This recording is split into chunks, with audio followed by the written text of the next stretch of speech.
আচ্ছা, আসসালামু আলাইকুম সবাইকে। আমি মনে হয় শুরু করতে পারি। আহ, আমরা অলরেডি দুইটা ক্লাস করে ফেলছো তোমরা এক্স এর উপর। আজকে হলো থার্ড এবং প্রবাবলি লাস্ট ক্লাস। হ্যাঁ, আজকে শেষ করে যাবে।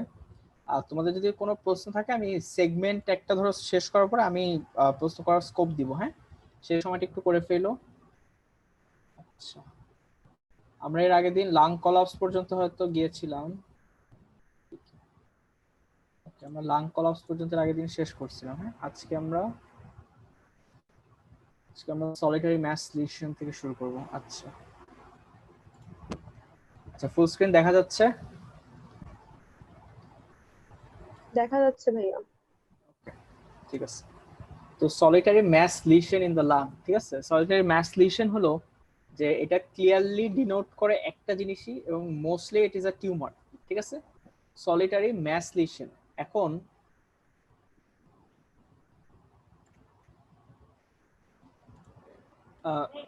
Suppose this is a lung field, সবাই একটু মিউট করে রাখো।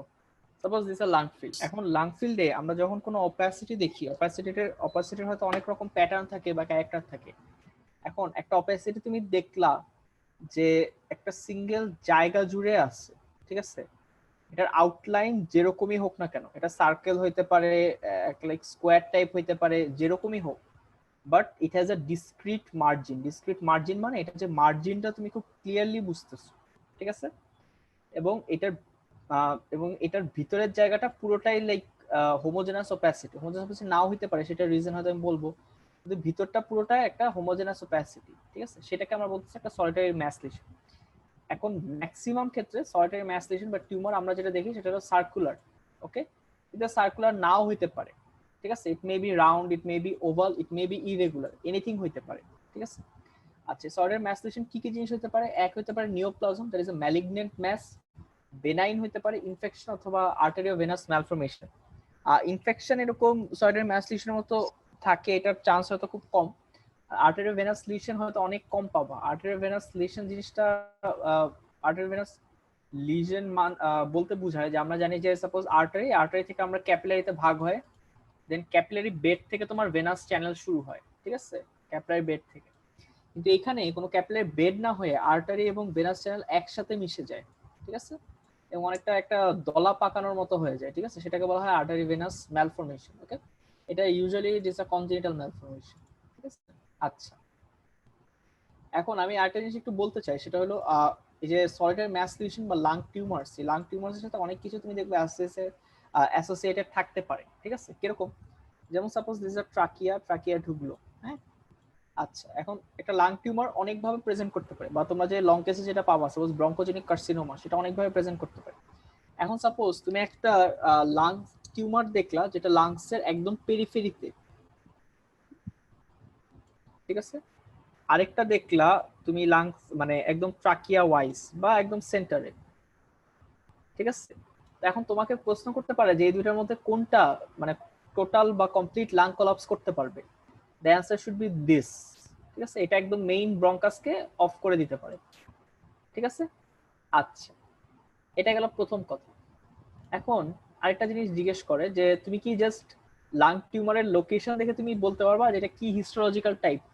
দি answer is yes and no. Yes মানে তুমি কিছুটা বলতে পারবা, অনেকটাই মানে অনেকটাই বলে দেওয়া যায়, বাট ইটস নট কনফার্মেটরি। এখন একটা লাংসে যদি তুমি একদম পেরিফেরিতে দেখো, is most commonly an adenocarcinoma. Adenocarcinoma কারণ এখানে গবলেট সেল থাকে, মিউকাস সিক্রেশন হয়, ব্রঙ্কাসেট একদম টার্মিনাল ব্রঙ্কাস, সেখানে একটা অ্যাডিনোকার্সিনোমা ডেভেলপ করে।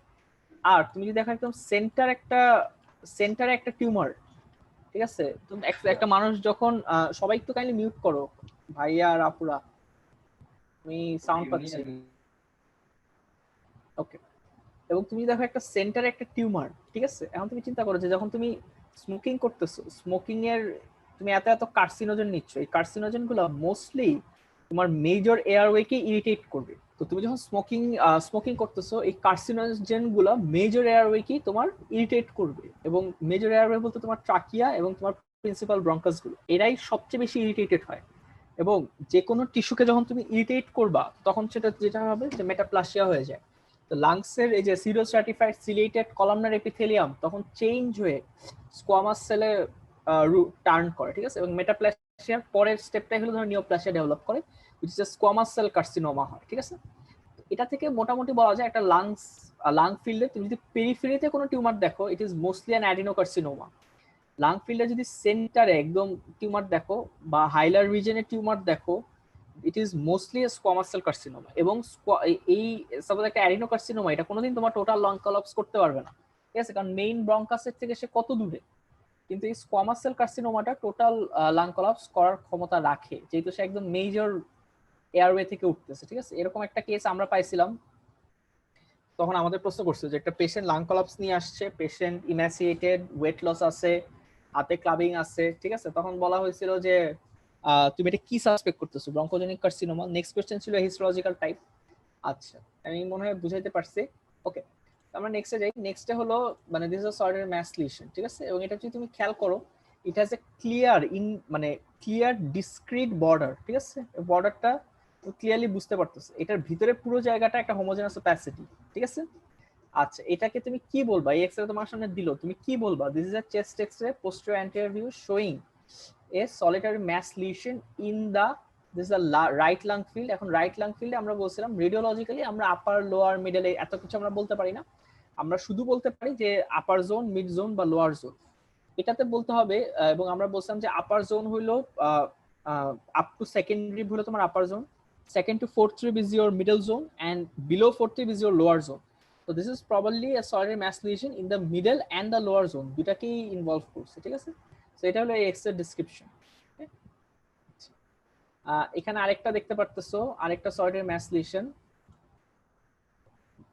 এটার একটা ক্লিয়ার ডিস্টিংক্ট বর্ডার আছে। এই জিনিসটা যেটা দেখানো হচ্ছে যে এটা হরাইজন্টাল ফিশার যেটা, ঠিক আছে। তুমি যদি একটু খুব ক্লোজলি খেয়াল করো, এই জায়গাটা হলো তোমার হরাইজন্টাল ফিশার, এবং হরাইজন্টাল ফিশারের জাস্ট নিচে এই টিউমারটা আছে, ঠিক আছে। এটা যদি তুমি খুব ভালো করে খেয়াল করো, তুমি জিনিসটা বুঝবা। এবং হরাইজন্টাল ফিশারের জাস্ট নিচে মানে this is a tumour of the right middle lobe, okay, solitary mass lesion. আচ্ছা, এটা কি? এখানে দেখতেছো তুমি একটা না অনেকগুলা তুমি একটা অনেকগুলো অপাসিটি দেখতেছো। So this is not a primary lung tumour, this is a secondary lung tumour. Secondary lung tumour বলতে আমরা বুঝাই, প্রাইমারি লাং টিউমার হলো এমন লাং টিউমার বা এমন নিওপ্লাজম যেটা লাং টিস্যু থেকে অ্যারাইজ করছে। আর সেকেন্ডারি লাং টিউমার হলো এমন টিউমার যেগুলো অন্য কোনো সাইট থেকে অ্যারাইজ করে দেন মেটাস্টাসাইজ হয়ে তুমি লাংসে আসছে। এখন তোমরা সবাই জানো যে লাং হলো তোমার মানে প্রমিনেন্ট একটা ভাস্কুলার বেড, ঠিক আছে। এবং তোমার বডিতে যত ব্লাড আছে সেটা যত মানে তোমার কার্ডিয়াক আউটপুটের 5 লিটার যে পুরো বডিতে যায়, আরেক 5 লিটার শুধু লাংসেই যায়, ঠিক আছে। তো দ্যাট মিনস লাংসে ব্লাডের সার্কুলেশন অনেক বেশি, এবং তোমার পুরো বডির যে লাং মানে পুরো বডির যে ব্লাড সেটা লাংসে সার্কুলেট হবেই হবে। সো কোনো টিউমার, ঠিক আছে, ধরো একটা টিউমার তোমার বেসমেন্ট মেমব্রেনকে ক্রস করে ব্লাড স্ট্রিমে চলে গেল, ঠিক আছে, হেমাটোজেনাস রুটে গেল অথবা লিমফ্যাটিক রুটেই গেল, সে অবশ্যই লাং টিস্যুতে আসবে, ঠিক আছে। যেহেতু লাংসে মানে এই ব্লাড ভেসেলে এত রিসাইক্লিং হয় জন্য lung tissue is a common site of tumour metastasis, ঠিক আছে। যখন একটা মেটাস্টেসিস হয় সে একটা জায়গায় বসে থাকে না, ঠিক আছে। সে মানে অলমোস্ট বোথ লাং ফিল্ডকে ইনভলভ করতে পারে, একটাকে ইনভলভ করতে পারে, তুমি অনেকগুলো দেখবা। এটাকে বলা হয় ক্যানন বল অ্যাপিয়ারেন্স, ঠিক আছে। মানে এই মানে অনেকগুলো এরকম একটা শ্যাডো দেখবো, অনেকগুলো মনে হবে যে পুরো লাংসেই কিছু কিছু বসে আছে, ঠিক আছে, অনেকগুলো বলের মতো মনে হয়। Cannon ball appearance, this is classic for lung metastasis, okay. আচ্ছা, এই কার জানি আনমিউট করো, একটু মিউট করো, না পরে তো, ঠিক আছে। আচ্ছা, এরকম দেখলে মানে এই যে ক্লাসিক, এটা হলো লাং মেটাস্টেসিস, ওকে। আচ্ছা, এখন আসলে আমরা ক্যাভিটেটিং লাং লিশনস। ক্যাভিটেটিং লাং লিশনস মানে তোমার সাপোজ লাংসে একটা ইনফেকশন হলো, ঠিক আছে। আর ইনফেকশনের অনেকগুলো ফেট আছে, একটা ফেট সাপোজ রিজলিউশন হয়ে যেতে পারে। আবার এখানে মানে তোমার বডি এই ব্যাকটেরিয়াটাকে বা মাইক্রোঅর্গানিজমে ফাইট করতে করতে এমন অবস্থা করতে পারে যে এখানে তোমার প্যারেনকাইমাটাই ডেড, ঠিক আছে, প্যারেনকাইমাই ধ্বংস হয়ে গেছে। তখন পুরো লাং টিস্যুর মধ্যে এটা একটা ক্যাভিটি ফর্ম হয়ে যাবে, ঠিক আছে। এখন এই ক্যাভিটেটিং লাং লিশনের মোস্ট কমন কজ বলা হয় তোমার অ্যাবসেস, ঠিক আছে, মোস্ট কমন কজ অ্যাবসেস। আরো কজ হতে পারে নিওপ্লাজম হতে পারে। নিওপ্লাজম কি করে, একটা সাপোজ একটা লাংয়ের এরিয়া, হ্যাঁ,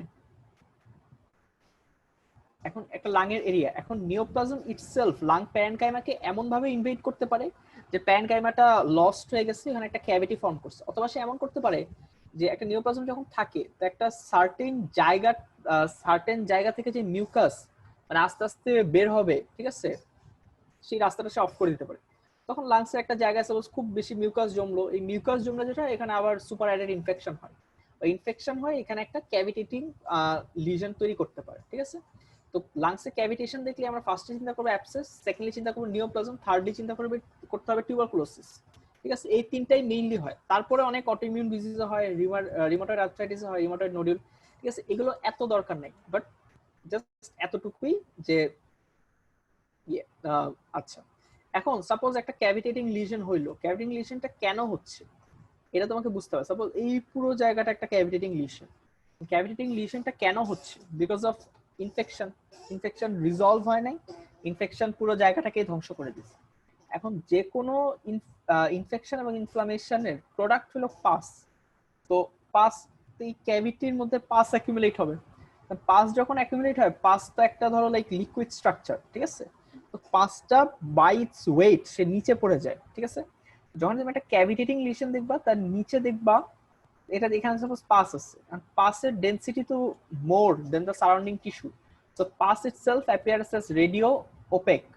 তো নিচে দেখবা যে রেডিও অপাসিটি, তারপরে তার উপরের জায়গাটাতে একটা ক্যাভিটি, এই ক্যাভিটির মধ্যে নিচে আছে পাস, উপরে থাকে এয়ার সাধারণত, ঠিক আছে, এয়ার থাকে। এখন এই এয়ারটা থাকবে উপরে, তাহলে একটা ক্যাভিটেটিং লিশনে তুমি নিচে পাবা রেডিও অপাসিটি, উপরে পাবা রেডিও লুসেন্সি, ঠিক আছে। এবং এইখানে যখন একটা ক্যাভিটি ফর্ম হয়ে যাবে সেখানে তো আর কোনো ব্রঙ্কোভাস্কুলার মার্কিং পাবা না, so this air will appear very black, ঠিক আছে। নর্মাল লাংয়ের যে ব্ল্যাক তার চেয়েও বেশি পাবা। আচ্ছা, এবং এই ক্যাভিটির যে মার্জিনটা সেটা খুব ভালো বোঝা যায়, ঠিক আছে, কারণ ক্যাভিটির, ওকে। তো আচ্ছা, এটা যেমন একটা ক্যাভিটেটিং লাং লিশন, ঠিক আছে, এটা একটা ক্যাভিটেটিং লাং লিশন। তুমি মার্জিনটা খেয়াল করো, একটা মার্জিন বোঝা যাচ্ছে সুন্দর মতো, সেটা মার্জিন বোঝা যাচ্ছে, ভিতরে জাস্ট এখানে এয়ার, এখানে কিন্তু পাস জমে নাই, বা জমলেও এত কম যে এখনো রেডিওলজিক্যালি আমি দেখতে পারতেছি না, ঠিক আছে। এখানে খেয়াল করো, এখানে আমরা দুইটা ক্যাভিটেটিং লিশন দেখতেছি, একটা হলো এটা, আরেকটা হলো আরেকটা, এটার মার্জিনটা ক্লিয়ার বোঝা যাচ্ছে না, এটা, ঠিক আছে। এখানে যদি তুমি তাকাও নিচে দেখো, এই একটা লিশনের মধ্যে নিচের জায়গাটা সাদা, উপরে লুসেন, ঠিক আছে। তো নিচেরটা হলো তোমার পাস, উপরেরটা হলো এয়ার, ঠিক আছে। এখানেও সেম, এখানে হয়তো পাসটা কম, জাস্ট এতটুকু জায়গায় পাস, বাকি পুরোটাই এয়ার দিয়ে ভরা, ঠিক আছে। তো এটা হলো ক্যাভিটেটিং লাং লিশনস। আচ্ছা, ওকে। এখন আসলে লাং ফাইব্রোসিস, লাং ফাইব্রোসিস তোমাদের জন্য সবচেয়ে সবচেয়ে সবচেয়ে কম লাগবে, ঠিক আছে। তো এটা আমি খুব বেশি ডিটেলস আসলে যাইতে চাচ্ছি না। ওকে, এখন আমি একটা জিনিস একটু ব্যাখ্যা করি, সেটা হলো যে কোনো একটা লাং ফিল্ডে যদি একটা লিশন হয়, সাপোজ এটা একটা লাং এর লিশন, হ্যাঁ, এখন লিশন অনেকগুলো কাজ করতে পারে।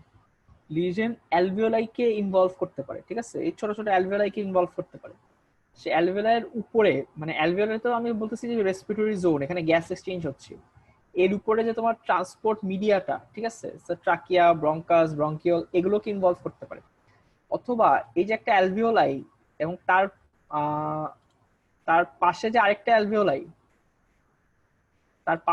অ্যালভিওলাই, এই দুটার মাঝে যে সাপোর্টিং টিস্যু থাকে সেটাকে আমরা বলি ইন্টারস্টিশিয়াম। অথবা তোমরা যে রেসপিরেটরি মেমব্রেনটা পড়ো সেটার একটা কম্পোনেন্ট কিন্তু এই ইন্টারস্টিশিয়াম।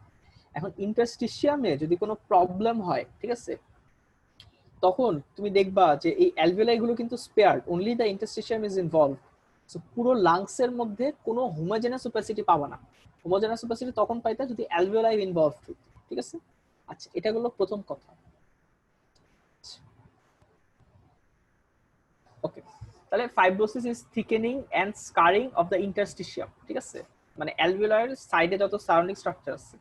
এখন এই ইন্টারস্টিশিয়াম যখন থিকেন্ড হয়ে যায়, মানে থিকেন্ড হয়ে যায়, স্কারিং হয়, এখানে ফাইব্রাস টিস্যু ডিপোজিশন হয়, তো তুমি অলওয়েজ জানতা যে একটা অ্যালভিওলাইকে গ্যাস এক্সচেঞ্জে হচ্ছে, এয়ারটা এই অ্যালভিওলাইকে ক্রস করে এখানে ব্লাডে যেত, তাই তো? তো তুমি যখন এই জায়গাটাকে ঠিক করে ফেলবা তখন গ্যাস এক্সচেঞ্জ কিন্তু হ্যাম্পার হবে, ঠিক আছে? এবং এটা নরমাল লাং প্যানকাইমার মতো আচরণ করবে না। So this is thickening and scarring of the interstitium. আচ্ছা, ইন্টারস্টিশিয়াম কাকে কি সারাউন্ড করে? Bronchi vessels, group of alveoli, এটা আছে গেল। আচ্ছা, এখন এটার একটা ক্লাসিক প্যাটার্ন আছে যেটাকে বলা হয় রেটিকুলো নোডিউলার শ্যাডোয়িং। ঠিক আছে, এই জিনিসটা বলতে আমরা কি বুঝি? এটা বলতে আমরা বুঝি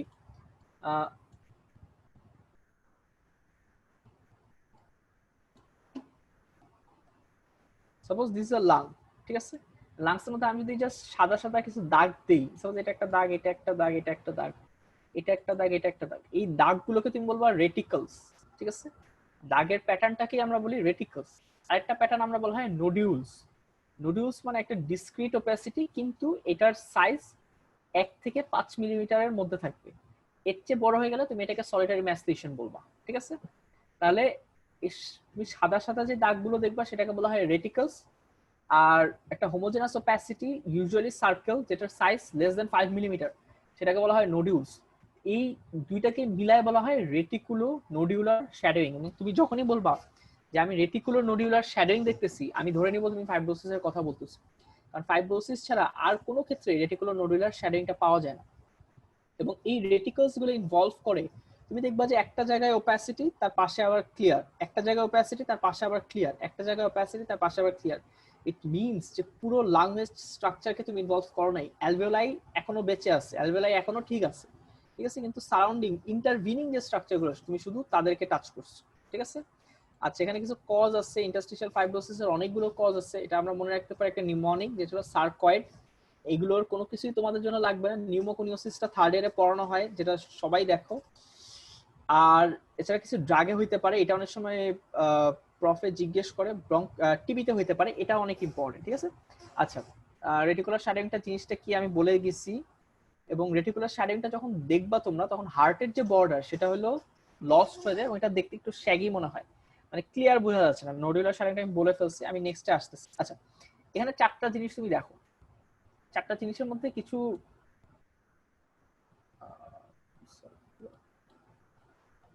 আচ্ছা, চারটা জিনিসের মধ্যে কিছু মানে এই এই জিনিসটা বোঝা খুব ইম্পর্টেন্ট। জিনিসটা আমি কি দেখতেছি, তুমি এই দুইটা যদি খেয়াল করো, তোমার মনে হচ্ছে যে কিছু সাদা সাদা দাগ দিচ্ছি আমি, এবং ইন্টারভিনিং কিছু বড় দাগও আছে, যেমন দিস ইজ একটু বড়, এটা একটু বড়, ঠিক আছে?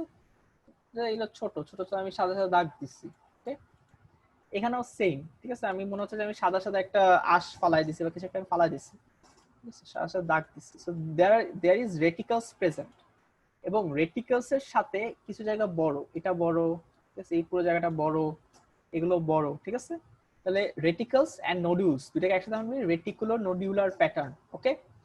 ঠিক আছে, এগুলো আরেকটা নাম হলো কোর্স ব্রাঞ্চিং লিনিয়ার প্যাটার্ন বলা হয়। আচ্ছা, তো রেটিকুলো নোডুলারে থাকো। এই রেটিকুলো নোডুলার শ্যাডিং যেখানেই পাবা সেখানেই তোমাকে বুঝতে হবে this is a case of fibrosis. তোমার 1 and 2 আর case of fibrosis, 3 is normal lung tissue. এখানে তুমি এরকম কোনো শ্যাডোই দেখতে পারতেছো না, ঠিক আছে?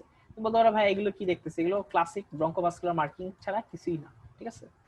আচ্ছা, তো নাম্বার 4 এ তুমি নরমাল লাং প্যানকাইমা দেখতেছো না, এবং নরমাল লাং যতটা রেডিও লুসেন্ট থাকার কথা তার চেয়ে এখানে হেজি মনে হচ্ছে, এবং মনে হচ্ছে যে there is some sort of opacity. This is number 4 is a case of consolidation.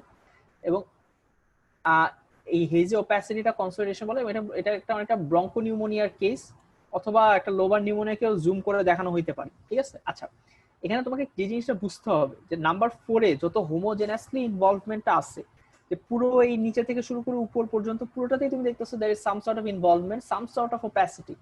এই 1 and 2 তে কিন্তু তুমি সেটা দেখতেছো না। মাঝখানে মাঝখানে অনেক জায়গা দেখো, যে এই জায়গাটা সাপোজ চিন্তা করো পুরোটাই রেডিও লুসেন্ট, বা এই জায়গা চিন্তা করো there is radio lucency in between, ঠিক আছে?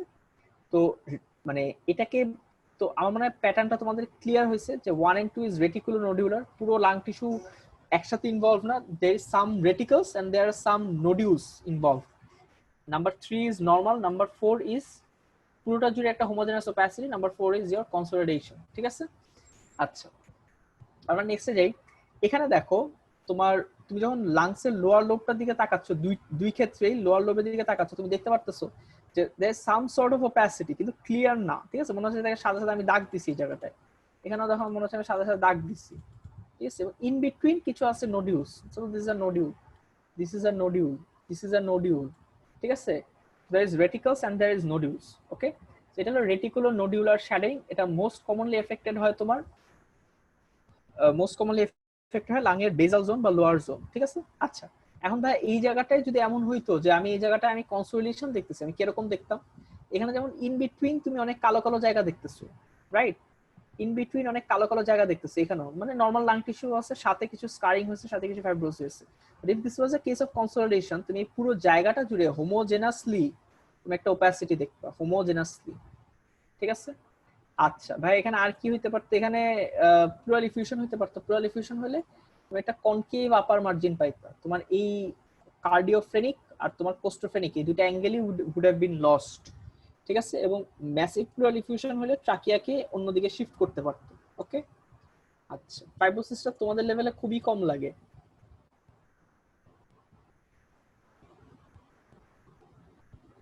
আচ্ছা, এখানেও সেম, এখানে যেমন জাস্ট লোয়ার জোনটা ইনভলভ হয়েছিল, লোয়ার আপারও কিছু আছে। আচ্ছা, এখানে যেমন কিন্তু এইখানে পুরো লাং টিস্যুটাই ইনভলভ, ঠিক আছে, পুরো লাং টিস্যুটাই ইনভলভ, এবং দেয়ার ইজ রেটিকুলো নোডিউলার প্যাটার্ন, ঠিক আছে, কিছু কিছু মনে হচ্ছে যে দাগ, এই জায়গাগুলো আবার নোডিউস, এখানে নোডিউস, এখানে নোডিউস, ঠিক আছে, আবার দাগ দাগ দাগ, মাঝখানে নোডিউস, রেটিকুলো নোডিউলার প্যাটার্ন, আমার মানে প্যাটার্নটা তোমাদের ক্লিয়ার হওয়া খুব ইম্পর্টেন্ট। যখনই রেটিকুলো নোডিউলার প্যাটার্ন দেখবা তোমাকে বুঝতে হবে you are dealing with a case of fibrosis, ঠিক আছে। আচ্ছা, pulmonary oedema,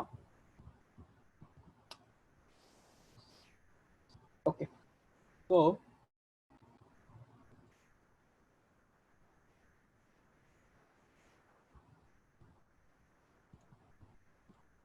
suppose this is an alveoli, ঠিক আছে, অ্যালভিওলাইয়ের গায়ে, তোমার অ্যালভিওলাইয়ের গায়ে, তোমরা সবাই জানো যে অ্যালভিওলাইয়ের গায়ে ব্লাড ভেসেল থাকে, ঠিক আছে, ওকে, মানে অ্যালভিওলাইয়ের গায়ে সাপোজ আমি একটা ব্লাড ভেসেল এঁকে দিলাম, অ্যালভিওলাইয়ের গা বরাবর ব্লাড ভেসেল থাকে, কারণ গ্যাস এক্সচেঞ্জ হইতে হবে আমার, ঠিক আছে। কোনো কারণে, কোনো কারণে এই ভেসেলগুলোর উপরে, ভেসেলগুলোর উপর যে প্রেসার, সেটা সাপোজ অনেক বেড়ে গেল, কোনো কারণে অনেক বেড়ে গেল, ঠিক আছে, তখন এই ভেসেল থেকে ব্লাড বের হয়ে যাবে, ব্লাড বের হয়ে যাবেটা কই, ব্লাড বের হয়ে যাবে তোমার এই সারাউন্ডিং ইন্টারস্টিশিয়াম, সাপোজ এই অ্যালভিওলাই আর এই ব্লাড ভেসেলের মাঝখানে যে স্ট্রাকচার, সেটাই তো আমার ইন্টারস্টিশিয়াম, সেই ইন্টারস্টিশিয়ামে ব্লাড চলে আসবে, সেই ইন্টারস্টিশিয়ামে ব্লাড চলে আসবে, ঠিক আছে। আচ্ছা, এটা হলো এক এক নাম্বার হইতে পারে। আরেকটা হইতে পারে কোনো কারণে এখানে মানে পেশেন্টের অবস্থা খুব খারাপ, ইনফেকশন হয়ে এই জায়গায় ব্যাকটেরিয়া চলে আসে, ঠিক আছে, ব্যাকটেরিয়া আসলে এই জায়গায় ইনফ্লামেশন করবে, ইনফ্লামেশন যদি করে, ইনফ্লামেশন করলে, ইনফ্লামেশন যদি করে এই সাইটোকাইন্স গুলো আসবে, সাইটোকাইন্স গুলো এই সারাউন্ডিং যে ভেসেল, এই সারাউন্ডিং ভেসেলের যে পারমিবিলিটি সেটা বাড়ায় দিবে, তখন তখন এখান থেকে ইন্টারস্টিশিয়ামে ফ্লুইড আসবে, এবং একই সাথে অ্যালভিওলাই গুলোতেও ফ্লুইড দিয়ে ভরে যাবে, ঠিক আছে। এই যে ফ্লুইড ইনসাইড দি অ্যালভিওলাই, ঠিক আছে, এন্ড ইন দা ইন্টারস্টিশিয়াম, এটাকে আমরা বলতেছি পালমোনারি ইডিমা। কেউ মনে প্রশ্ন করছো কি?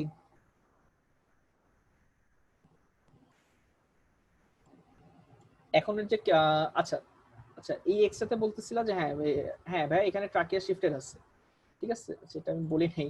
আচ্ছা, তো তুমি দুইটা লাং ফিল যদি একটু খেয়াল করো, মানে পালমোনারি ইডিমাতে যাওয়ার আগে এই ফাইব্রোসিস এই দুইটা লাং ফিল যদি একটু খেয়াল করো, তোমার দেখেই বোঝা যায় যে রাইট লাং ফিল্ডে ফাইব্রোসিসটা মোর দেন ইওর লেফট, ঠিক আছে, রাইট লাং ফিল্ডে ইনভলভমেন্ট অনেক মানে একটু বেশি। এখন ফাইব্রোসিস যখন হয়, নর্মাল লাং টিস্যু তো রিপ্লেস, সেখানে একটা নেগেটিভ প্রেসার তৈরি হয়, ঠিক আছে, ফাইব্রোসিস কলাপস এগুলোকে বলা হয় ট্রাকিয়াকে পুল করে নিজের দিকে, ঠিক আছে, so this is a pull factor, okay. তো কিছুটা তখন ট্রাকিয়া ওই ফাইব্রোসিসের দিকে শিফট হয়, ওকে। আমরা পুল এন্ড পুশ ফ্যাক্টর পড়ছিলাম, তো এটা একটা পুল ফ্যাক্টর। আচ্ছা,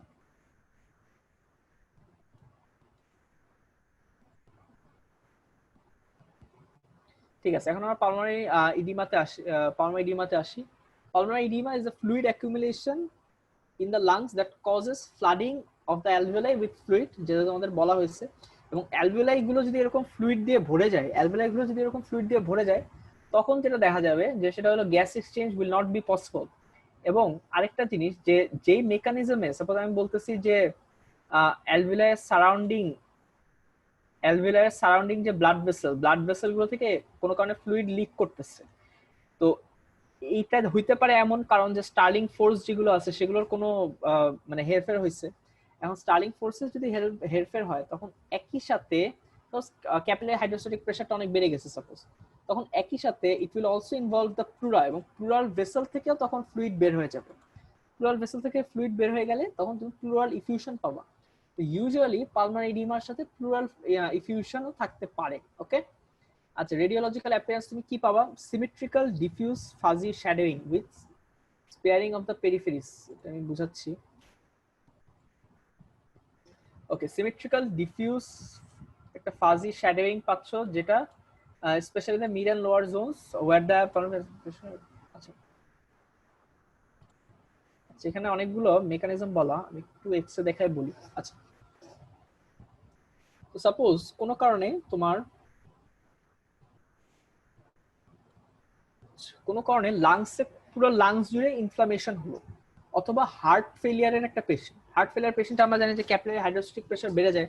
so capillary hydrostatic pressure suppose তোমার অনেক বেশি,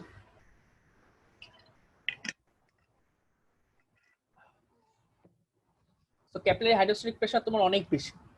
এখন ক্যাপিলারি হাইড্রোস্ট্যাটিক প্রেশার বেশি মানে লাংস মানে তোমার হার্ট থেকে একটা ব্যাক ফ্লো হবে, রাইট? হার্ট থেকে একটা ব্যাক ফ্লো হবে। তো হার্ট থেকে যখন ব্যাক ফ্লোটা হচ্ছে, হার্টের ধরো লেফট ভেন্ট্রিকল পাম্প করতে পারতেছে না, সো লেফট ভেন্ট্রিকলের ব্যাক ফ্লোটা যাবে লেফট এট্রিয়ামে, লেফট এট্রিয়াম থেকে পালমোনারি ভেইনস দিয়ে লাংসে ব্যাক ফ্লোটা হবে। এখন লাংসের সবচেয়ে বড় বড় ভেসেল, মানে হাইলামে যেমন এই যে বড় বড় vessel bronchial artery pulmonary artery pass করতেছে, ঠিক আছে? হাইলাম দিয়ে সবচেয়ে বড় বড় ভেসেল ঢুকে, এবং একইভাবে এই যে লাংসের মিডল জোন, মিডল অ্যান্ড মানে একদম মিডিয়াল জোন, আর মাঝখানের একদম মিডিয়াল জোন, আর তোমার এই যে মাঝখানের যে জোনটা, সেখানে সবচেয়ে বড় বড় ভেসেল থাকে।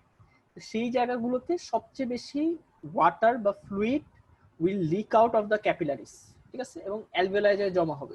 তুমি যে হেজিনেসটা পাবা সেটা মোস্টলি ইনভলভ করবে, তুমি যে হেজিনেসটা পাবা দ্যাট উইল মোস্টলি ইনভলভ মানে এই মিড জোন এন্ড দ্য মানে medial most zone and the mid zone, এই দুটো জোনে সবচেয়ে বেশি তুমি হেজিনেসটা পাবা, ঠিক আছে? আচ্ছা, এখন হেজিনেসটা পাইলা। এখন তোমরা সবাই জানো যে গ্র্যাভিটির জন্য মানে ধরো লাংস তার ভেন্টিলেশন পারফিউশন অলওয়েজ মেইনটেইন করে, কিন্তু গ্র্যাভিটি কিন্তু সে তো তার মানে সে কি পরিমাণ ব্লাড দিচ্ছে সেটা ইউজুয়ালি দেখা যায় যে গ্র্যাভিটির জন্য তোমার লোয়ার লোবে বেশি ব্লাড পাস করে, ঠিক আছে? ইউজুয়ালি লোয়ার লোবে বেশি ব্লাড পাস করে। এখন কারণ গ্র্যাভিটি ব্লাডকে নিচে নামাই দিচ্ছে, তো লোয়ার তোমার একদম লোয়ার জোন আর মিড জোনে ব্লাড বেশি যায়। এখন ব্লাড যখন বেশি যাচ্ছে, সে নর্মালি ফিজিওলজিক্যালি বেশি যায়, কিন্তু এখন তোমার হয়েছে যে একটা ব্যাকফ্লো হয়েছে, ব্যাকফ্লো হওয়ার কারণে তোমার প্রেশার বেড়ে গেছে। তো তুমি যখন পালমারি ইডিমা দেখবা বা এই হেজিনেসটা দেখবা, এটাও দেখবা সবচেয়ে বেশি তোমার লোয়ার এন্ড দ্য মিড জোনে। কেন? কারণ এখানে আগে থেকেই ব্লাড বেশি যেত, আর ব্লাড বেশি গেলে এখানে প্রেশার আগে থেকেই বেশি ছিল, এখন জ্যাম আরো বেশি লাগছে, ঠিক আছে? কারণ এত জ্যামের মধ্যে এই ফ্লুইডটা বের হয়ে অ্যালভিওলায় চলে যাচ্ছে। আচ্ছা, তো তাহলে এই জায়গায় তো তোমার middle zone and the lower জোনে যত অ্যালভিওলাই আছে সবগুলো এয়ার দিয়ে ফিল্ড, সবগুলো এয়ার দিয়ে ফিল্ড, ঠিক আছে? আচ্ছা, সবগুলো এয়ার দিয়ে ফিল্ড, তাহলে দ্যাট মিন্স তোমার মিডল এন্ড দ্য লোয়ার জোনে তোমার গ্যাস এক্সচেঞ্জ হ্যাম্পার হচ্ছে বা গ্যাস এক্সচেঞ্জ হচ্ছেই না, ঠিক আছে? এতটুকু পর্যন্ত মানে মাথায় ঢোকাও যে পালমোনারি ইডিমাতে আমার lower and the middle zone সবচেয়ে বেশি ইনভলভ, এবং এদের গ্যাস এক্সচেঞ্জ হ্যাম্পার হচ্ছে। গ্যাস এক্সচেঞ্জ হ্যাম্পার হলে লাংস তো চাবে এটাকে কমব্যাট করতে বা এটার এগেনস্টে স্টেপ নিতে। তখন লাংস কি করে, তোমার আপার লোবে যেহেতু ওই ব্যাক ফ্লোটা রিলেটিভলি কম, লাং যেটা করে যে আপার লোবে যে ভেসেল গুলো আছে সেগুলোকে ডাইলেট করে দেয়, ঠিক আছে? ভেজোডাইলেশন হয়। তো এই ভেজোডাইলেশনের জন্য মোর অ্যান্ড মোর ব্লাড তোমার আপার লোবে পাস করবে, ঠিক আছে? More and more blood upper লোবে পাস করবে, ঠিক আছে? এবং নিচের জোন গুলোতে যে লাইক ব্রঙ্কাস গুলো আছে, ব্রঙ্কাস সেগুলোকে কনস্ট্রিক্ট করে দেয়, ব্রঙ্কো কনস্ট্রিকশন করে, ঠিক আছে? তো এর জন্য তুমি আপার লোবে দেখবা যে নরমালি আমরা দেখবা যে পুরো লাং ফিল্ডের যা অবস্থা সেই তুলনায় আপার লোব রিলেটিভলি মোর রেডিওলুসেন্ট, কারণ আপার লোবে ব্লাড এমনিই কম যায়, ঠিক আছে? তো ব্রঙ্কোভাস্কুলার মার্কিং তুমি আপার লোবে এমনিই দেখতে পারো না। কিন্তু এরকম পালমোনারি এডিমার ক্ষেত্রে যখন বেজাল এন্ড দ্য মিড জোন একদম কম্প্রোমাইজড হয়ে যায়, তখন লাং বেশি বেশি ব্লাড আপার জোনে পাস করে, ঠিক আছে? কেন? গ্যাস এক্সচেঞ্জটা মেইনটেইন করার জন্য। তখন আপার জোনে যখন ব্লাড বেশি যাচ্ছে, আপার লোবে ব্রঙ্কোভাস্কুলার মার্কিং মোর প্রমিনেন্ট হয়, সেটাকে আমরা বলি আপার লোব ডাইভারশন। সেটা কিছুই না, আপার লোবে তুমি দেখবা যে আপার লোবের ক্ষেত্রে ব্রঙ্কোভাস্কুলার মার্কিং মোর, এটাকে বলা হয় আপার লোব ডাইভারশন। ঠিক আছে। আচ্ছা, তো দুইটা জিনিস আমি অলরেডি বলে ফেলছি যে একটা পালমারি এডিমার ক্ষেত্রে তুমি কি পাও। পালমারি এডিমাটা ইম্পর্টেন্ট, কারণ হার্ট ফেলিয়ার বুঝতে গেলে তোমার হার্ট ফেলিয়ার যে ফাইন্ডিংস আর পালমারি এডিমার ফাইন্ডিংস অলমোস্ট সেম। ওকে, আচ্ছা, সিমেট্রিক্যাল ডিফিউজ ফাজি মানে ঠিকমতো বোঝা যাচ্ছে না, একটা শ্যাডোইং পাবা, এটা পেরিফেরিকে ইনভলভ করে না, কারণ পেরিফেরিতে একদম স্মল স্মল ভেসেলস, সেগুলোতে দেখা যায় যে মানে ম্যাক্সিমাম ফ্লুইড তোমার সেন্টার দিয়ে লিক আউট করে ফেলে। ঠিক আছে, তারপর এটা একটা লাং ফিল্ডের ম্যাক্সিমাম ফ্লুইড দেখা যায় যে হাইলামের চারপাশেই লিক আউট করে, তো একদম পেরিফেরিতে ওইরকম ক্যাপিলারি হাইড্রোস্ট্যাটিক প্রেসার এত বাড়ে না। ঠিক আছে, সো পেরিফেরিটা স্পেয়ারিং হয় মোটামুটি। আপার লোব ডাইভারশন হয়, আপার লোব ডাইভারশন যেটা আমি অলরেডি বলছি। পেরিব্রঙ্কিয়াল শ্যাডোইং, কারণ ওই জায়গাতে মানে মোর এন্ড মোর ব্লাড মানে more and more blood filled তোমার ভেসেল গুলো ঢুকতেছে, এখানে শ্যাডোইংটা বেড়ে যায়। পেরিহাইলার হেজিনেস একই কারণে। অ্যাকিউট কেসে ব্যাকরিং অ্যাপিয়ারেন্স পাবা, আর সেপ্টাল লাইন্স এগুলো আমি হার্ট ফেলিয়ার ক্ষেত্রে বলবো। আচ্ছা, সো এইটা তুমি যদি দেখো সিমেট্রিক্যাল, সরি, এখানে দেখো এখানে হার্টের শ্যাডোটা এত ক্লিয়ার না, বাট এখানে হার্টের শ্যাডোটা এত ক্লিয়ার না, but there is some sort of shadowing here. ঠিক আছে, some sort of shadowing here, এবং শ্যাডোইংটা একটা হচ্ছে ফাজি শ্যাডোইং। ফাজি মানে যে জিনিসটা তুমি বর্ডারই বুঝতেছো। ঠিক আছে, কিন্তু তোমাদের এর আগের যে যেমন আমি রেটিকুলো নোডুলার শ্যাডোইংটা দেখাইছিলাম, সেটার সাথে কি এটার শ্যাডোটা মিলে না, কারণ এখানে অপাসিটিটা অনেক বেশি হোমোজেনাস। ঠিক আছে, অপাসিটিটা অনেক হোমোজেনাস, কোনো ডিসক্রিট মার্জিন নেই। ঠিক আছে, যদি এটা লোবার কনসোলিডেশন হতো তাহলে তুমি একটা ডিসক্রিট মার্জিন পাইতা, যে সাপোজ এই জায়গায় এসে এই জায়গার উপরে পুরোটা ক্লিয়ার, বাট এখানে না, এরকম না। ঠিক আছে, এরকম পুরো জায়গাটা ধরেই ওপাসিটিটা আছে, এই জায়গাতেও ওপাসিটিটা আছে। ঠিক আছে, তুমি আপার লোবে যদি খেয়াল করো, আপার লোবে দেখো ব্রঙ্কোভাস্কুলার মার্কিং অনেক ক্লিয়ার। ঠিক আছে, ইউজুয়ালি এত থাকে না। হ্যাঁ, এই আপার লোব ডাইভারশনটা ইউজুয়ালি বোঝা যায় না, কারণ তুমি একটা পেশেন্টেরই যখন দেখবা যে খুব প্রমিনেন্ট না হওয়া পর্যন্ত, আর তুমি তো আগের কোনো এক্সের সাথে কম্পেয়ার করতে পারতেছো না। ঠিক আছে, এর জন্য অনেক সময় মনে হয় যে আমি বুঝতেছি না। ওকে, আচ্ছা, এবং তুমি যে হাইলার রিজিয়নটা খেয়াল করো, হাইলার রিজিয়নে তোমার মনে হবে যে নর্মাল যে ব্রঙ্কোভাস্কুলার মার্কিং তার চেয়ে এই জায়গাটায় অনেক বেশি। ঠিক আছে, এটাকে বলা হয় perihilar haziness. Okay, all of this indicates to pulmonary oedema, এবং পালমোনারি এডিমাতে সবচেয়ে বেশি ইনভলভ হয় তোমার lower and the mid zones, কারণ এখানে মানে গ্র্যাভিটির কারণে এমনি ব্লাড বেশি যায়। ঠিক আছে, আচ্ছা, পালমোনারি এডিমার কিছু কজ এক হইতে পারে হার্টের কারণে, যেটা আমি অলরেডি বলছি তোমাদের যে একে দেখাই। আচ্ছা, কোনোভাবে এমন হইতে পারে যে সাপোজ অ্যালভিওলাই এই ব্লাড ভেসেল তেমন ভাবে কোনো কারণে স্টার্লিং ফোর্সেস এর প্রবলেম হয়েছে, যার কারণে ব্লাড ভেসেল থেকে লিক আউট করছে। এটার একটা কজ হলো হার্ট ফেলিয়ার, কারণ হার্ট ফেলিয়ারে এখানে ধরো কার্ডিওমেগালি আছে, হার্ট ফেলিয়ারে একটা ব্যাকফ্লো হয়, ব্যাকফ্লোটা আলটিমেটলি তোমার ব্রঙ্কিয়াল আর্টারি পালমোনারি আর্টারির জন্য মানে পুরো জায়গাটা জুড়ে একটা ব্যাকফ্লো হয়, তখন এখানে লিক আউট করে। ঠিক আছে, কার্ডিওজেনিক কজ। আরেকটা কজ হতে পারে যে তোমার রেনাল ফেলিয়ারের পেশেন্ট, অথবা তুমি পেশেন্টকে অনেক বেশি স্যালাইন দিয়ে দিচ্ছ। ঠিক আছে, অথবা মানে পুরো লাংস জুড়ে ইনফ্লামেশনের জন্য অ্যালভিওলাইয়ের চারপাশে সাইটোকাইন আসলো, এসে ব্লাড ভেসেলকে ডাইলেট করে দিল, যেটা হলো এআরডিএস। ঠিক আছে, so causes of pulmonary oedema it may be cardiogenic, যেটা হলো হার্ট ফেলিয়ার, নন কার্ডিওজেনিক মানে কার্ডিয়াক কজ নেই, রেনাল ফেলিয়ার, আয়াট্রোজেনিক তুমি স্যালাইন দিয়ে একটা পেশেন্টকে 3 লিটার দেওয়ার কথা তুমি 5-6 লিটার দিতেছো, অথবা পুরো লাংস জুড়ে ইনফ্লামেশন। ঠিক আছে, this are all cause of pulmonary oedema. আচ্ছা, ম্যাসিভ যখন হয় তখন তুমি একটা ব্যাট সুইং অ্যাপিয়ারেন্স পাও, এটা আমি তোমাদের হার্ট ফেলিয়ার সাথে দেখাবো। ঠিক আছে, শো করে ফেলছে। আচ্ছা, তো এটা একটু বলে ফেলি, সেটা হলো যে তোমার পালমারি এডিমা যখন খুব ম্যাসিভ হয়ে যায়, ঠিক আছে, তখন হাইলার মানে তুমি যখন ওপ্যাসিটিটা দেখবো, ওপ্যাসিটিটা তো একদম লোয়ার জোনকে ইনভলভ করে, সাথে হাইলারের ফাজিনেসটা থাকে, তো জিনিসটা অনেকটা এরকম লাগে দেখতে। এখানে তো ক্লাসিক অ্যাপিয়ারেন্স হয় না, তো অনেকটা মানে বাদুরের যে পাখা সেটার মতো লাগে দেখতে। ঠিক আছে, কারণ হাইলাম দিয়ে সবচেয়ে বড় বড় ভেসেল ঢুকতেছে, হাইলামে সবচেয়ে বেশি প্রেসার, এবং হাইলামের যে ভেসেল গুলো সেখানে সবচেয়ে বেশি প্রেসার, সেখানেই সবচেয়ে বেশি দেখা যায় ফ্লুইড লিক আউট করে। ঠিক আছে, ওকে, তো এটাকে বলা হয় ব্যাট সুইং অ্যাপিয়ারেন্স, যে maximum opacity will be around the hilum, এবং হাইলাম থেকে then lower and the mid zone. Okay, আচ্ছা, এখন আসলে সেপ্টাল লাইন জিনিস। আচ্ছা, আমার মনে হয় আমি একটু ব্রেক দিই। এত সেপ্টাল লাইনের আগ পর্যন্ত বা পালমোনারি এডিমার আগ পর্যন্ত কেউ কোনো কিছু না বুঝে থাকলে বা প্রশ্ন থাকলে আমাকে এখন বলতে পারো।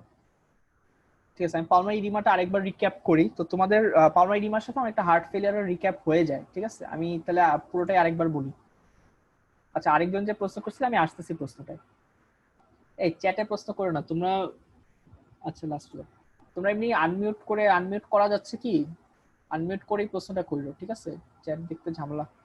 আচ্ছা, ঠিক আছে, তাহলে আনমিউট করে প্রশ্ন করো। প্রশ্ন থাকলে আমি যখন বলবো আনমিউট করে প্রশ্ন করো, চ্যাটে করার দরকার নেই। আচ্ছা, আমি পালমারি এডিমাটা আরেকবার রিক্যাপ করি। পালমারি এডিমাটার আগে তোমাকে হার্ট ফেলিয়ারটা একটু বুঝতে হবে। হার্ট ফেলিয়ার মিন্স হার্টটা পাম্প করতে পারতেছে না, ঠিক আছে? তো সাপোজ ইউজুয়ালি আমরা দেখি লেফট ভেন্ট্রিকলটা ফেল করে, সবার আগে আমরা দেখি তো লেফট ভেন্ট্রিকল ফেল করছে কোনো কারণে। লেফট ভেন্ট্রিকল ফেল করা মানে লেফট ভেন্ট্রিকল থেকে ব্লাড শেয়ার পুরো বডিতে পাঠাইতে পারতেছে না, ঠিক আছে? এতটুকু ক্লিয়ার যে সে লেফট ভেন্ট্রিকল থেকে ব্লাড পুরোটা পাঠাইতে পারতেছে না। তুমি যদি একটা জায়গা থেকে গাড়ি যদি বের হইতে না পারে, তো গাড়ি এখানে বসে থাকবে। তো বসে থাকলে এই জায়গাটা একটা জ্যামের মতো হয়ে যায়। এখন লেফট ভেন্ট্রিকল বডিতে পাঠাইতে না পারুক অ্যাবডোমিনাল অ্যাওর্টা দিয়ে, কন্টিনিউয়াসলি ব্লাড তো লেফট ভেন্ট্রিকল মানে লেফট এট্রিয়াম দিয়ে লেফট ভেন্ট্রিকলে আসতেছে, তাই না? পালমারি ভেইনস দিয়ে। তো তোমার লেফট এট্রিয়ামে তাহলে ব্লাড দিয়ে ফুল হয়ে যায়, কারণ লেফট এট্রিয়ামও মানে তার ব্লাডটা এমটি করতে পারতেছে না, ঠিক আছে? আচ্ছা, সেটাও যদি না পারে, তখন এই ব্যাকফ্লোটা আরো পিছে যেতে থাকে, ঠিক আছে? আরো পিছে যায় কি আছে? পালমারি ভেইনস। হ্যাঁ, আর পালমারি ভেইনস গুলোর মানে অরিজিন করতে থেকে, পালমারি ভেইনস এর অরিজিন তুমি যদি মানে পিছে যাইতে থাকো, কোথাও না কোথাও তার অরিজিন এই অ্যালভিওলাই পর্যন্ত চলে আসে, ঠিক আছে? অ্যালভিওলাই থেকে অক্সিজেনেটেড হয়েই তো পালমারি ভেইন দেন লেফট এট্রিয়ামে আসে, তাই না? তো এখন পালমারি ভেইনে যদি প্রেসার অনেক বেশি হয়, তখন এই প্রেসারটা এই প্রত্যেকটা অ্যালভিওলাইয়ের সাথে যে পালমারি ভেইনস আছে সেই পর্যন্ত চলে যায়। কারণ এই জায়গায় অনেক প্রেসার, এই জায়গায় অনেক প্রেসার, ঠিক আছে? তো সাপোজ তোমার বাসার কাছে তুমি একটা গাড়িতে বসে আছো, তোমার বাসার মানে বাসার কাছাকাছি একদম, ঠিক আছে? বাসার কাছে প্রচুর জ্যাম। তুমি কি গাড়িতেই বসে থাকবা, না তুমি বলবা যে ভাই আপনার ভাড়া রাখেন, আমি আমার বাসার দিকে যাওয়া শুরু করি? তুমি অবভিয়াসলি বের হয়ে যাবা। তো এই একটা ভেসেলে যখন প্রচুর পরিমাণ মানে ব্যাক ফ্লোর কারণে প্রচুর পরিমাণ প্রেসার বেড়ে যায়, some fluids leak out of the vessel itself, ঠিক আছে? কিছু ফ্লুইড বের হয়ে যায়। এখন এইখানে অ্যালভিওলারের চারপাশে যে ভেসেল থেকে যখন বের হবে, কই বের হয়? বের হয়ে আইদার অ্যালভিওলারে যায় অথবা ইন্টারস্টিশিয়ামে যায়, ঠিক আছে? এই যে অ্যালভিওলায় ফ্লুইড চলে আসলো, এটাকে আমরা বলতেছি পালমারি এডিমা। ওকে, আচ্ছা, এখন পালমারি এডিমা হচ্ছে, তোমাকে দুইটা জিনিস বুঝতে হবে। পালমারি এডিমা যে হচ্ছে, দ্যাট মিন্স যে তোমার হাইলামের চারপাশে এটা এই যে এক্সরেটা, এটা অবভিয়াসলি একটা পালমারি এডিমার এক্সরে না, আমি জাস্ট বলার জন্য বোঝানোর জন্য বলতেছি। তো তোমার এখন এইখানে ব্যাকফ্লো হইলো, তাই না? এই ব্যাকফ্লো হইলে যে তোমার পালমারি ভেইনস যেগুলো লাংসে ঢুকতেছে, এই পালমারি ভেইনস গুলো কি নরমালি যতটুকু মানে ব্লাড ফিল্ড থাকে, এখন তার চেয়ে অনেক বেশি ব্লাড ফিল্ড, কারণ মানে ব্লাড তো আসলে ব্যাকফ্লো হচ্ছে, এই জায়গাগুলো অনেক বেড়ে যায়, ঠিক আছে? পালমারি মানে ভেইনস গুলোর শ্যাডোটা অনেক বেশি পাওয়া।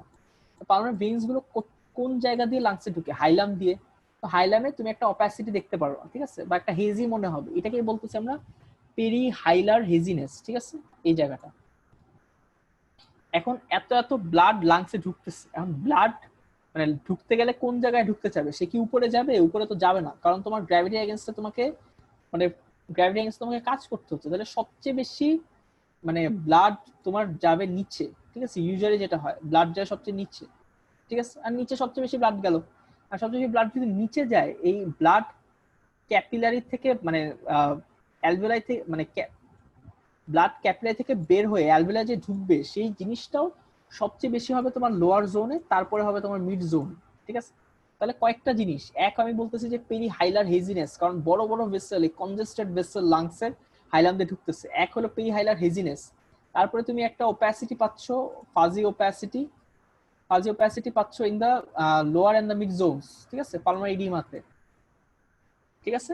আচ্ছা, তারপরে এখন এই অ্যালভিওলাই যখন এই একটা অ্যালভিওলাই যখন তোমার সাপোজ একটা অ্যালভিওলাই পুরোটা ফ্লুইড দিয়ে ফিল্ড, মানে এই অ্যালভিওলাই তো গ্যাস এক্সচেঞ্জ হচ্ছে না, তো গ্যাস এক্সচেঞ্জ যখন না হয়, তখন তোমার লাংস কি করে? লাংস চেষ্টা করে যে আমি যেভাবেই হোক আমি গ্যাস এক্সচেঞ্জ করাবো।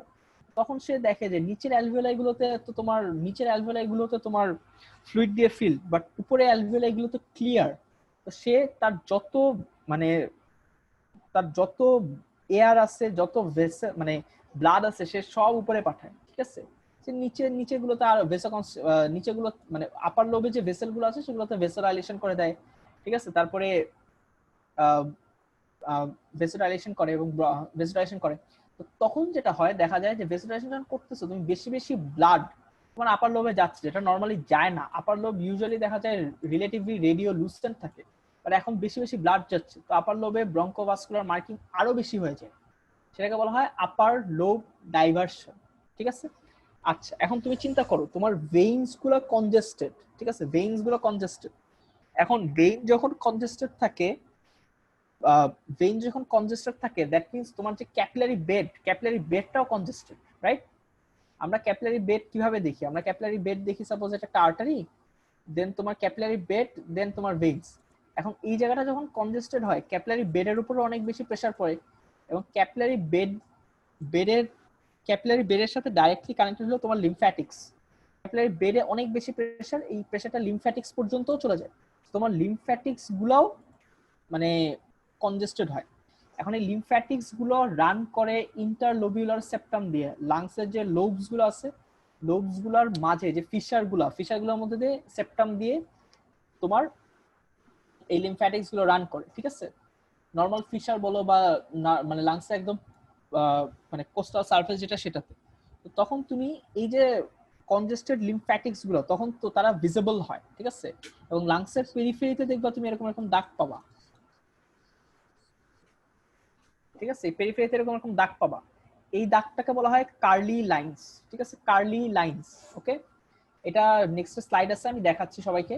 আর আরেকটা জিনিস, একজন বলছো যে ভাই অ্যাঙ্গেল অবলিটারেটেড, ভাই অ্যাঙ্গেল অবলিটারেটেড বলতা তুমি মানে এই যে শ্যাডোইংটা ক্লাসিক ফর তোমার পালমোনারি ইডিমা, ঠিক আছে, কারণ একদম উপর থেকে ইনভলভ করছে, নিচেও আছে, ঠিক আছে, বাইল্যাটারাল ইনভলভ করছে। এটা ডিফারেন্সিয়ালস হিসেবে প্লুরালিফিউশন অবভিয়াসলি আসবে, বাট বাকি সবকিছু যখন তুমি মিলাবা, এখানে ধরো হার্টের একটা বর্ডার দেখাইছে, বাট এইভাবে তুমি যদি তাকাও দেখো হার্টের বর্ডারও অনেক বড় লাগতেছে, এবং ক্লিনিক্যাল ফাইন্ডিং যখন মিলাবা সবকিছু মিলালে এটা পালমোনারি ইডিমার দিকে বেশি যায়, ঠিক আছে। অ্যাঙ্গেল অবলিটারেটেড অনলি যে প্লুরালিফিউশনে হয় তা না, ঠিক আছে। নিচে যদি একটা ম্যাস বসে থাকে, নিচে যদি মানে একটা টিউমারও বসে থাকে, তখন তো তুমি অ্যাঙ্গেল দেখতে পারবা না, কিন্তু এটাকে তো তুমি প্লুরালিফিউশন বলবা না।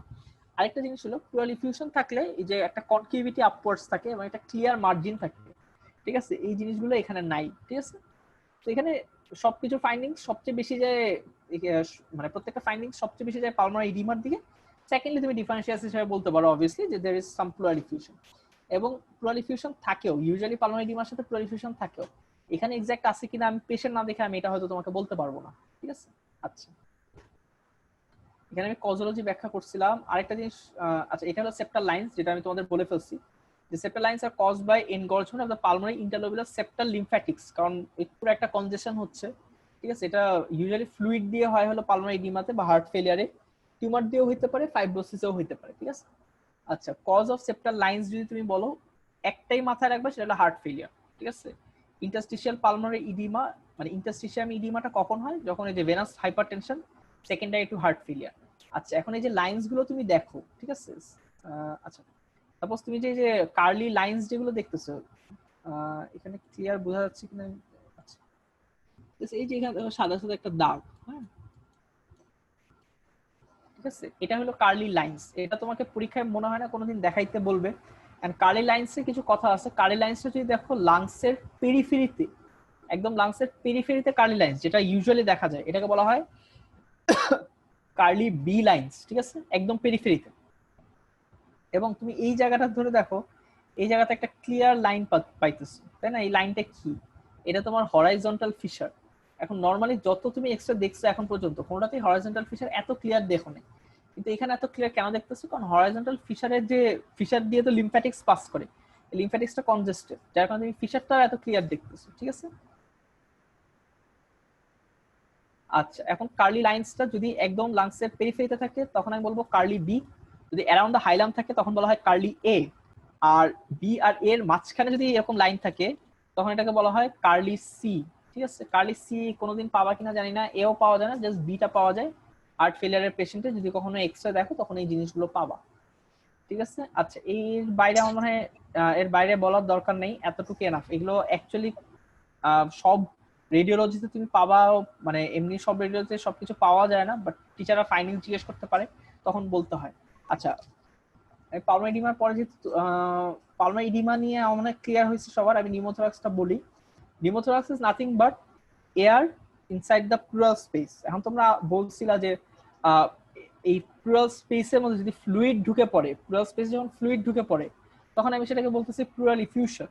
এখন প্লুরাল স্পেসের মধ্যে যদি এয়ার ঢুকে, দ্যাট ইজ নিউমোথোরাক্স। ঠিক আছে, কেন হইতে পারে? Any sort of penetrating injury into the parietal pleura. ঠিক আছে, প্যারাইটাল প্লুরা কোনো ভাবে যদি, এই যে প্লুরাল স্পেস, এই প্লুরাল স্পেসে অলওয়েজ একটা নেগেটিভ প্রেসার থাকে। ঠিক আছে, তোমার লাংসের মানে ভেন্টিলেশনের মেকানিজমে পড়তা ফার্স্ট ইয়ারে, তো এই নেগেটিভ অলওয়েজ একটা নেগেটিভ প্রেসার থাকে। এখন কোনো কারণে তুমি যদি প্যারাইটাল ফ্লোরাটাকে ব্রিচ করো, ভিতরে তো নেগেটিভ প্রেসার, তোমার অ্যাটমসফিয়ারের যে এয়ার সেটা এখানে পাস করে যায়। ঠিক আছে, এখন পাস যখন করে, তো লাংসটা আছে, লাংসকে বাইরে থেকে এয়ার হলো পুশ করে, তো পুশ করলে লাংসের যে ভলিউম সেটা কমে যায়। ঠিক আছে, suppose this is a normal lung, this is an, মানে লাংটা কিছুটা চুপসায় গেছে, কেন? বাইরে প্রচুর এয়ার। এখন এই এয়ারটা যেটা করে, এয়ারটা তো লাং টিস্যুকে কলাপস করে দিচ্ছে। ঠিক আছে, আর নর্মালি তুমি যখন একটা লাং টিস্যু মানে লাং শ্যাডো দেখতাস, সেখানে ব্রঙ্কোভাস্কুলার মার্কিং থাকতো, কিন্তু এখন তুমি দেখবা যে একটা ক্লিয়ার মার্কিং পাবা, এবং এটার পেরিফেরিতে কোনো ব্রঙ্কোভাস্কুলার শ্যাডোইং দেখবা না। ঠিক আছে, একটা ডিস্টিংক্ট লাইন দেখবা, একদম উপর থেকে নিচে একটা লাইন যাবে দেখবা। ঠিক আছে, এখন নিউমোথোরাক্স কোথায় দেখবা? নিউমোথোরাক্স দেখার সবচেয়ে মানে কমন জায়গা হলো তুমি উপর থেকে শুরু করবা, যে উপর থেকে কোনো আমি লাইন দেখতে পারি কিনা, শ্যাডো, এবং অবভিয়াসলি পেশেন্টের ফিচার থাকতে হবে নিউমোথোরাক্সে। আচ্ছা, নিউমোথোরাক্সে আরেকটা কথা বলি, সেটা হলো suppose this is an X ray film. ঠিক আছে, তুমি নর্মালি কখনো একটা এক্সরে ফিল্মকে এইভাবে রেখে তুমি নিউমোথোরাক্স খুঁজে পাবা, এটা খুব টাফ। ঠিক আছে, আমি ধরো থার্ড ইয়ারে আমাদের ডিএমসি তে ক্যাজুয়ালিটি ডিপার্টমেন্টে দেখা গেছে আমি অনেক যাইতাম, তো নিউমোথোরাক্সের পেশেন্ট ধরো সেক্ষেত্রে প্রচুর পাইতাম।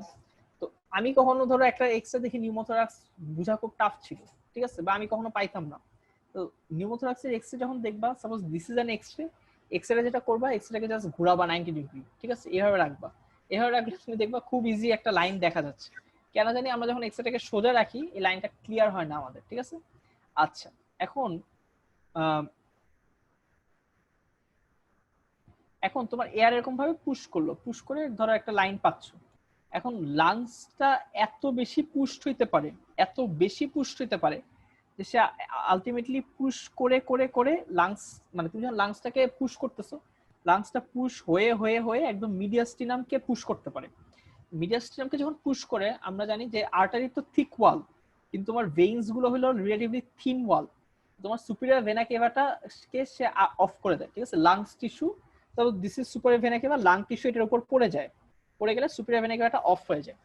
তো ভেনা কেভা যখন অফ হয়ে যায়, তখন হইলো তোমার হার্টে কোনো মানে পুরো বডির যে ভেনাস আউটপুটটা হার্টে আসতেছিল সেটা আর আসে না। ঠিক আছে, সেটা যখন না আসে, তখন হার্ট যে কার্ডিয়াক আউটপুট দিবে সেটা আর পারে না, তখন এটা পেশেন্ট শকে চলে যায়।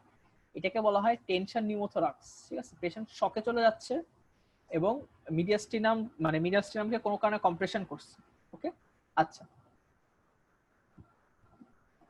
এই লাংসটা যেহেতু বাইরের বাতাস দিয়ে কম্প্রেসড, এই লাংসে ধরো লাংসের যে নর্মাল ভলিউম সেটা কমে গেছে, এই লাংসে গ্যাস এক্সচেঞ্জ অবভিয়াসলি কম হবে। তো এই লাংয়ে গ্যাস এক্সচেঞ্জ কম হলে opposite lung will take over. Opposite লাংয়ে মানে তোমার রাইট ভেন্ট্রিকুলার যে আউটপুট সেটা দেখবা অপোজিট লাংয়ে বেশি যাবে। সো অপোজিট লাংয়ে তুমি তখন দেখবা যে ব্রঙ্কোভাস্কুলার মার্কিং আরো বেশি ক্লিয়ার। ঠিক আছে, তো এক পাশে লাংয়ে ব্রঙ্কোভাস্কুলার মার্কিং ক্লিয়ার, আরেক পাশে তুমি দেখতেছো যে লাং ভলিউম ডিক্রিজ করছে, আমি একটা শ্যাডো পাচ্ছি, ইট পয়েন্টস টুয়ার্ডস নিউমোথোরাক্স। ঠিক আছে, আচ্ছা, এই এক্সরে তুমি যদি নরমালি দেখো, তুমি বুঝবা না যে নিউমোথোরাক্সের শ্যাডোটা কোথায়। ঠিক আছে, নিউমোথোরাক্সের শ্যাডোটা কোথায়, কিন্তু আরেকটু যদি একটু খেয়াল করো, এই সাইড বরাবর দেখো একটা সোজা লাইন চলে গেছে। ঠিক আছে, এবং অবভিয়াসলি পেশেন্টের clinical history very important. Clinical history ছাড়া তুমি নিউমোথোরাক্স মানে এক্সরেতে পাওয়া যদি ম্যাসিভ না হয়, এটা ভেরি টাফ। ঠিক আছে, আচ্ছা, ঠিক আছে, তো এখানে একটা ক্লিয়ার মার্জিন পাচ্ছি, এখানে কোনো লাং কলাপসের হয়তো মার্জিন ওইভাবে বোঝা যাচ্ছে না। আরেকটু সূক্ষ্মভাবে দেখলে তুমি উপরের এই জায়গা যেটা, সেখানে দেখবা কোনো ব্রঙ্কোভাস্কুলার মার্কিং নাই। ঠিক আছে, সো তোমার এতটুক জায়গা যেটা, এতটুক জায়গা হলো তোমার কলাপস লাং। ঠিক আছে, তোমাদের আগের পেজে যে ড্রামাটিক মানে ছবিটা দেখাইছি মানে রিপ্রেজেন্টেশন, সেটার সাথে এটা মিলে যায়। ঠিক আছে, আচ্ছা, এই ওকে, আচ্ছা টেনশন নিউমোথোরাক্সটা যেটা বললাম, আচ্ছা এতক্ষণ যত মানে এটা যেটা দেখছো যে লাংসটা কলাপস করছে জাস্ট, ঠিক আছে, একদম কমপ্লিট কলাপস করেনি। এখানে দেখো যে এক পাশে লাং ফিল টোটালি কলাপস, ঠিক আছে, আরেক পাশে তুমি দেখো একদম মানে হেজি হয়ে গেছে লাংসটা। কেন হেজি হয়েছে? কারণ বেশি বেশি ব্লাড ফ্লো এইদিকে ডাইরেক্টেড হচ্ছে, ঠিক আছে, এক নাম্বার। 2 নম্বরে this the tracheal shadow, trachea কত বেশি শিফটেড, ঠিক আছে, এবং এই পুরো জায়গাটা দেখো পুরাই কালো, পুরো কালো, মানে there is no bronchovascular marking. That means এখানে লাংস টিস্যু নাই। লাংস টিস্যু কই থাকতে পারে? এই জায়গাটা হয়তো লাংস টিস্যু বসে আছে, ঠিক আছে, এত বেশি কম্প্রেসড হয়েছে, ঠিক আছে, এবং এই এত বেশি কম্প্রেশনের জন্য মানে ভেনা ক্যাভাল কম্প্রেশন হয়েছে টেনশন নিউমোথোরাক্স, ঠিক আছে। Tension pneumothorax is one of your emergencies. Okay, আচ্ছা নিউমোথোরা এখানেও একই, এখানে একটা নিউমোথোরাক্সের কেস দেখানো হয়েছে। এক পাশে লাং মানে পুরো লাংয়ে কোনো ব্রঙ্কোভাস্কুলার মার্কিং নাই, মানে একদম নাই। আচ্ছা এটাকে তুমি কলাপসের সাথে অনেকটা কনফিউজ করতে পারো, কিন্তু কলাপসে আমরা বলছি যে trachea will be shifted towards the direction of collapse, কিন্তু এখানে দেখো ট্রাকিয়াটা কিন্তু অন্যদিকে শিফটেড, ঠিক আছে। ওকে, এবং এখানে দেখো পুরো হার্টের শ্যাডোটাও যদি খেয়াল করো, হার্টকেও সে শিফট করে ফেলছে, ঠিক আছে, এটাও একটা কেস অফ টেনশন নিউমোথোরাক্স। আচ্ছা ওকে, এই নিউমোথোরাক্স পর্যন্ত কারো কোনো প্রশ্ন আছে? নর্মাল নিউমোথোরাক্স আর টেনশন নিউমোথোরাক্সের মধ্যে ডিফারেন্সিয়েট করুন। নর্মাল নিউমোথোরাক্স তোমার মিডিয়াস্টিনামকে শিফটিং করায় না। Normal pneumothorax is not an emergency. Patient shortness of breath নিয়ে আসবে, কিন্তু পেশেন্ট শক নিয়ে আসবে না। Tension pneumothorax there is mediastinum shifting, there is patient shock নিয়ে আসবে। মানে এবং আমরা ক্লিনিক্যাল ফিচার গুলো দেখে তখন আইডেন্টিফাই করবো either it is tension pneumothorax or not. Tension pneumothorax যেহেতু একটা ইমার্জেন্সি, তুমি ওই পরিমাণ টাইম পাবা না যে পেশেন্টকে তুমি রেডিওলজিতে পাঠাবা। পেশেন্ট শক নিয়ে আসতেছে, তোমার পেশেন্ট সাপোজ একটা পেশেন্ট শক নিয়ে আসলো, তুমি দেখতেছো there is some sort of penetrating trauma চেস্টে একটা স্ট্যাব ইনজুরি আছে, ঠিক আছে, বা অনেক উপর থেকে পড়ছে, একটা রিপ ফ্র্যাকচার হয়ে লাংসকে ধরো পাংচার করছে, ঠিক আছে, লাংস থেকে বাতাস বের হচ্ছে কন্টিনিউয়াসলি। তখন তুমি সাসপেক্ট করবা যে this may be a case of pneumothorax. তারপরে তুমি পেশেন্টের ব্লাড প্রেশার মেপে দেখলা যে there is features of shock, ঠিক আছে, এবং মিডিয়াস্টাইমকে তুমি যখন শিফট করো, তুমি যখন সুপিরিয়র ভেনা কেভাকে অবস্ট্রাক্ট করতেছো, আমি যেটা বললাম, তো তখন তোমার সুপিরিয়র ভেনা কেভা অবস্ট্রাক্ট মানে উপর থেকেও উপর থেকেও মানে কোনো ভেইন দিয়ে যে আউটপুটটা হার্টে আসে সেটাও আসতেছে। তো তখন তুমি দেখবা যে তোমার জেভিপি উইল বি রেইজ, ঠিক আছে, তোমার একটা স্ট্রেট কলাম পাওয়া যায় জেভিপিতে, মানে একটা কলাম ওয়াইজ একটা জেভিপি, ঠিক আছে, জেভিপি একদম প্রমিনেন্ট। তো all of it points towards tension pneumothorax. তখন তুমি পেশেন্টকে তুমি রেডিওলজিতে পাঠাইতে পারবা না। তোমার যেটা করতে হবে, একটা হোয়াইট বোর্ড নিডল নিতে হবে, অথবা 10 সিসি অথবা 20 সিসি সিরিঞ্জের যে নিডল, সেটা তোমার বলা হয় যে second intercostal space mid clavicular লাইনে তুমি ইন্ট্রোডিউস করো।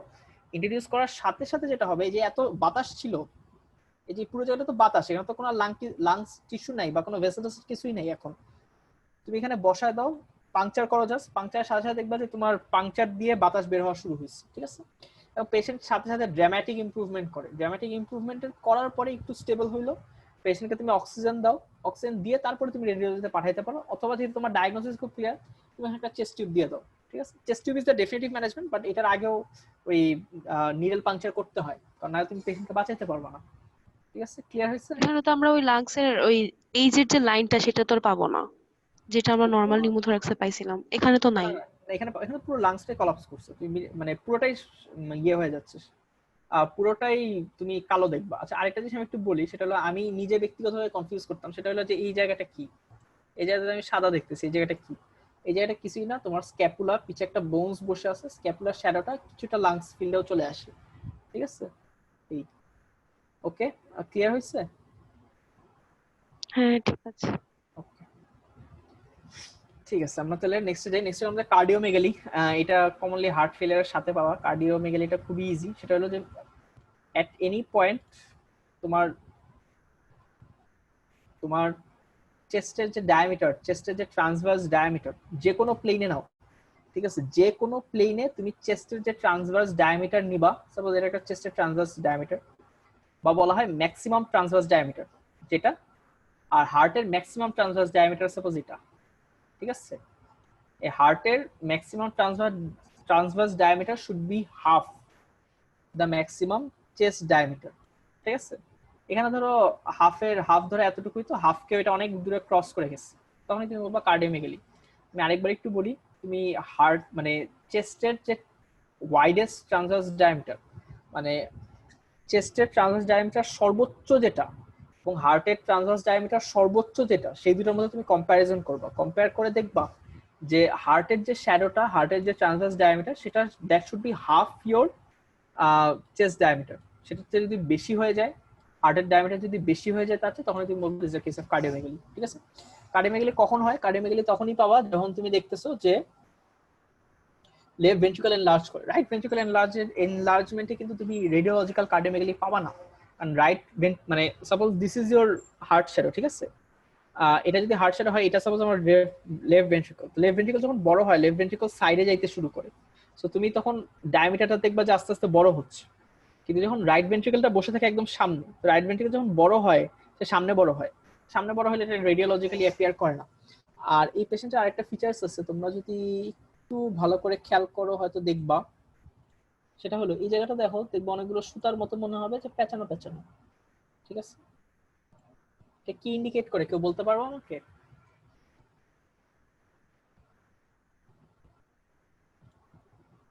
কেউ?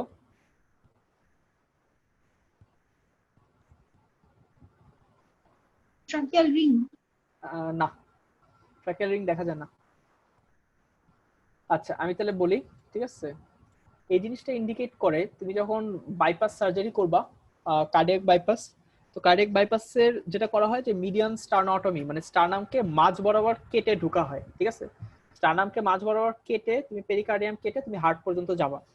তো স্টার্নামকে তুমি কাটলা, স্টার্নামকে তোমার লাগায় আসতে হবে। ঠিক আছে, তো স্টার্নামকে লাগানো হয়, বলা হয় যে স্টার্নাল ওয়্যার দিয়ে, মানে তার, এই তারগুলো সুচার করা হয়, তার দিয়ে স্টার্নামকে পেঁচানো হয়। ঠিক আছে, this are the sternal wire. এটা দেখেই তুমি বুঝবা যে পেশেন্টের আগে একবার ওপেন হার্ট অপারেশন হয়েছে ফর এনি রিজন। ঠিক আছে, ওপেন হার্ট অপারেশন হয়তো হয়েছে কোনো কারণে, এটা আবার ফেল করছে, হার্ট বড় হয়ে গেছে, কার্ডিওমেগালি, হার্ট ফেলিয়ার হয়েছে। ঠিক আছে, সেই জিনিসটাকে বলা হয় স্টার্নাল ওয়্যার। ওকে, আর এটা ইন্ডিকেট করে প্রিভিয়াস কোনো সর্ট অফ কার্ডিয়াক সার্জারি পেশেন্টের হয়েছে। আচ্ছা আচ্ছা, এটা একটু বোঝা ইম্পর্টেন্ট, সেটা হলো যে হার্টের বর্ডার, ঠিক আছে, এটা তোমরা অ্যানাটমিতে সবাই পড়ো, হার্টের বর্ডার কোনটা কি দিয়ে। হার্টের যে রাইট বর্ডার, সেটা তো অবভিয়াসলি রাইট এট্রিয়াম দিয়ে ফর্ম হয়, রাইট ভেন্ট্রিকল আসে না, কারণ যেটা তোমাদের বলছিলাম যে রাইট ভেন্ট্রিকলটা সামনে অনেক। ঠিক আছে, যেটা হলো রাইট ভেন্ট্রিকলের শ্যাডো।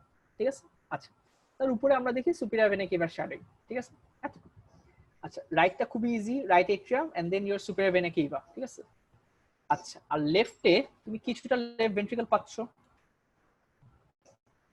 লেফটে তুমি কিছুটা লেফট ভেন্ট্রিকল পাচ্ছ। লেফট ভেন্ট্রিকল সাপোজ অনেক বড়, তার তুলনায় লেফট মানে এট্রিয়াম, যেটা এট্রিয়ামটা রিলেটিভলি অনেক ছোট। আর এট্রিয়াম আমরা সাধারণত রেডিওলজিক্যালি পাই না, আমরা লেফট এট্রিয়াল যে অ্যাপেন্ডেজ যেটা, সেটা আমরা পাই। লেফট এট্রিয়াম বড় হলে অবভিয়াসলি এট্রিয়াল অ্যাপেন্ডেজটাও বড় হয়। ঠিক আছে, আচ্ছা, তো নরমালি এটা যদি তোমার লেফট মানে কালারটা একটু চেঞ্জ করে আছে, এটা যদি তোমার লেফট ভেন্ট্রিকল হয়, তারপরে লেফট অ্যাপেন্ডেজটাতে একটু কনকেভিটি পাবা, কনকেভিটি। ঠিক আছে, একটু কনকেভ থাকে, কারণ লেফট ভেন্ট্রিকলের যে মার্জিন, তার তুলনায় লেফট এট্রিয়ামের মার্জিনটা আরেকটু ভিতরে, সেখানে একটা কনকেভিটি থাকে। ঠিক আছে, কনকেভিটি থাকে। তারপরে তুমি পালমোনারি আর্টারিটা একটু বাল্জ থাকে ইউজুয়ালি, সেটা হলো পালমোনারি আর্টারির শ্যাডোটা। ঠিক আছে, এই পালমোনারি আর্টারির যে শ্যাডোটা রেডিওলজিক্যালি, সেটাকে বলা হয় যে পালমোনারি কোনাস, আর লেফট পালমোনারি কোনাস, তারপরে আবার এই যে অ্যাওর্টিক আর্চ যেটা, সেটা পাবা, সেটাকে বলা হয় অ্যাওর্টিক নাকল। ঠিক আছে, আচ্ছা, এই ছবিটা আঁকলে কেন জানি ঠিক মতো বোঝা যাচ্ছে না, সবাই একটু ভালো মতো দেখো। লেফট ভেন্ট্রিকল সবার আগে, তারপরে তুমি পাবা একটা কনকেভিটি, যেটা হলো লেফট এট্রিয়াল অ্যাপেন্ডেজের জন্য, তারপরে যে স্ট্রেট জায়গাটা, সেটা হলো পালমোনারি আর্টারি বা পালমোনারি কোনাস, তারপরে অ্যাওর্টিক নাকল। ঠিক আছে, এই পুরোটা মিলে তোমার left border of the heart form করে। ঠিক আছে, আচ্ছা, এখন কোনো কারণে লেফট এট্রিয়াম সাপোজ এনলার্জ হলো, কোনো কারণে লেফট এট্রিয়াম এনলার্জ হলো, ঠিক আছে, তখন তুমি লেফট ভেন্ট্রিকলের শ্যাডোটা পাচ্ছ। আচ্ছা, তখন তুমি দিস ইজ দ্য লেফট ভেন্ট্রিকলের শ্যাডো। ঠিক আছে, লেফট ভেন্ট্রিকলের শ্যাডোর পরে আমরা জানি নর্মালি এখানে একটা কনকেভিটি থাকার কথা। ঠিক আছে, নর্মালি একটা কনকেভিটি থাকার কথা। কনকেভিটির পরে ধরো পালমারি কোনাস অ্যাওর্টিক নাকল দিয়ে শেষ হইতো, তাই তো? আচ্ছা, কিন্তু এখানে লেফট ভেন্ট্রিকেলের পরেই নেক্সট পার্ট কিন্তু আমার লেফট এট্রিয়াল অ্যাপেন্ডেজ, ভেন্ট্রিকেলের পরেই নেক্সট পার্টটাই কিন্তু আমার লেফট এট্রিয়াল অ্যাপেন্ডেজ। সেই জায়গায় দেখো একটা বিরাট বালজিং হয়ে আছে, ঠিক আছে? তো লেফট এট্রিয়াল অ্যাপেন্ডেজ বড় হয়ে আছে, এটাই মিন করে যে লেফট এট্রিয়ামটা এনলার্জ, ঠিক আছে? This a case of left atrium enlargement. এখন একটা কথা আছে, সেটা হলো তুমি সবার আগে সাপোজ আমি এখানে একটা হার্ট আঁকলাম, সরি, আচ্ছা সাপোজ ভেন্ট্রিকলটা আছে, ঠিক আছে? ইউজুয়ালি এখানে একটা কনকেভিটি থাকতো, ঠিক আছে, লেফট এট্রিয়াম এনলার্জমেন্টের কনকেভিটি, তারপরে পালমোনারি কোনাস, তারপরে অ্যাওর্টিক নাকল, এটা তো নরমাল। এখন কোনো কারণে লেফট এট্রিয়ামটা সাপোজ বড় হচ্ছে, বড় হয়ে হয়ে তুমি ইনিশিয়ালি কি করবে? ইনিশিয়ালি সে কনকেভিটিটা নষ্ট করে দিবে, সে একটা স্ট্রেট পাবা, স্ট্রেট বর্ডার পাবা, ঠিক আছে? এতটুকু একটা বর্ডার পাইলা, এটাকেও যখন তুমি ক্রস করে যাবা তখন তুমি এরকম একটা বালজিং পাবা, ঠিক আছে? সো এটা একটা এই পেশেন্টের ক্ষেত্রে তুমি যে এত বড় বালজিং পাচ্ছ, এটা ইন্ডিকেট করে যে লেফট এট্রিয়াম এনলার্জমেন্ট, মানে লেফট এট্রিয়াম, এটা ইন্ডিকেট করে যে লেফট এট্রিয়াম অনেক বেশি এনলার্জড হয়েছে।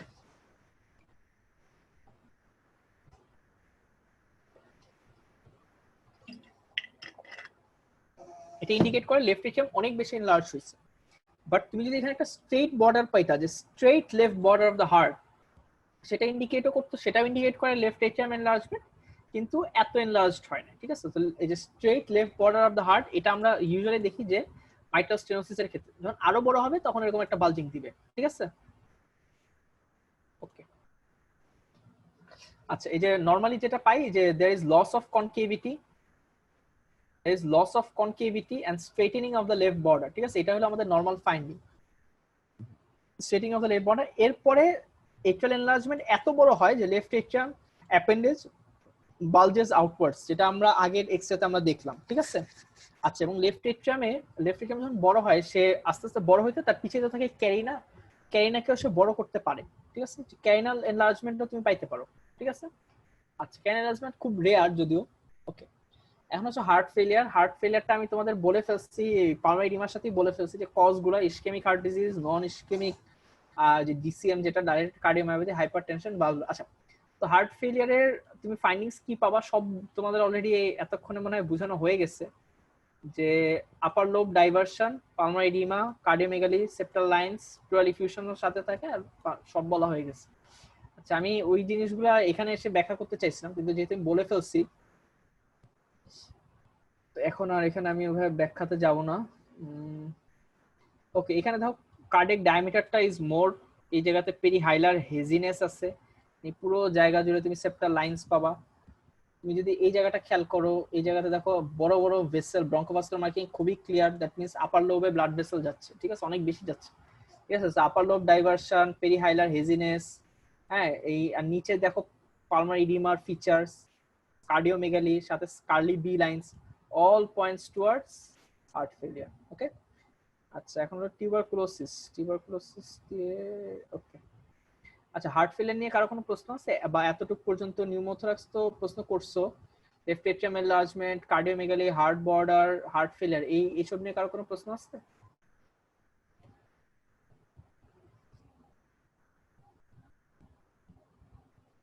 এতটুকু পর্যন্ত প্রশ্ন আছে কারো?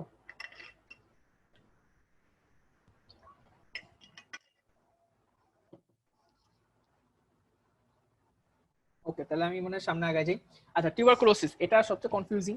এটা কনফিউজিং কারণ TB can present with any feature. তুমি এত দিনের রেডিওলজির যত ফাইন্ডিংস পড়ছো টিবি তার অলমোস্ট সবকিছু নিয়ে প্রেজেন্ট করতে পারে, ঠিক আছে? তো এখানে একটা দেখানো হচ্ছে যে টিবি কি কি নিয়ে প্রেজেন্ট করে, এখানে এরকম একটা দেখানো হচ্ছে।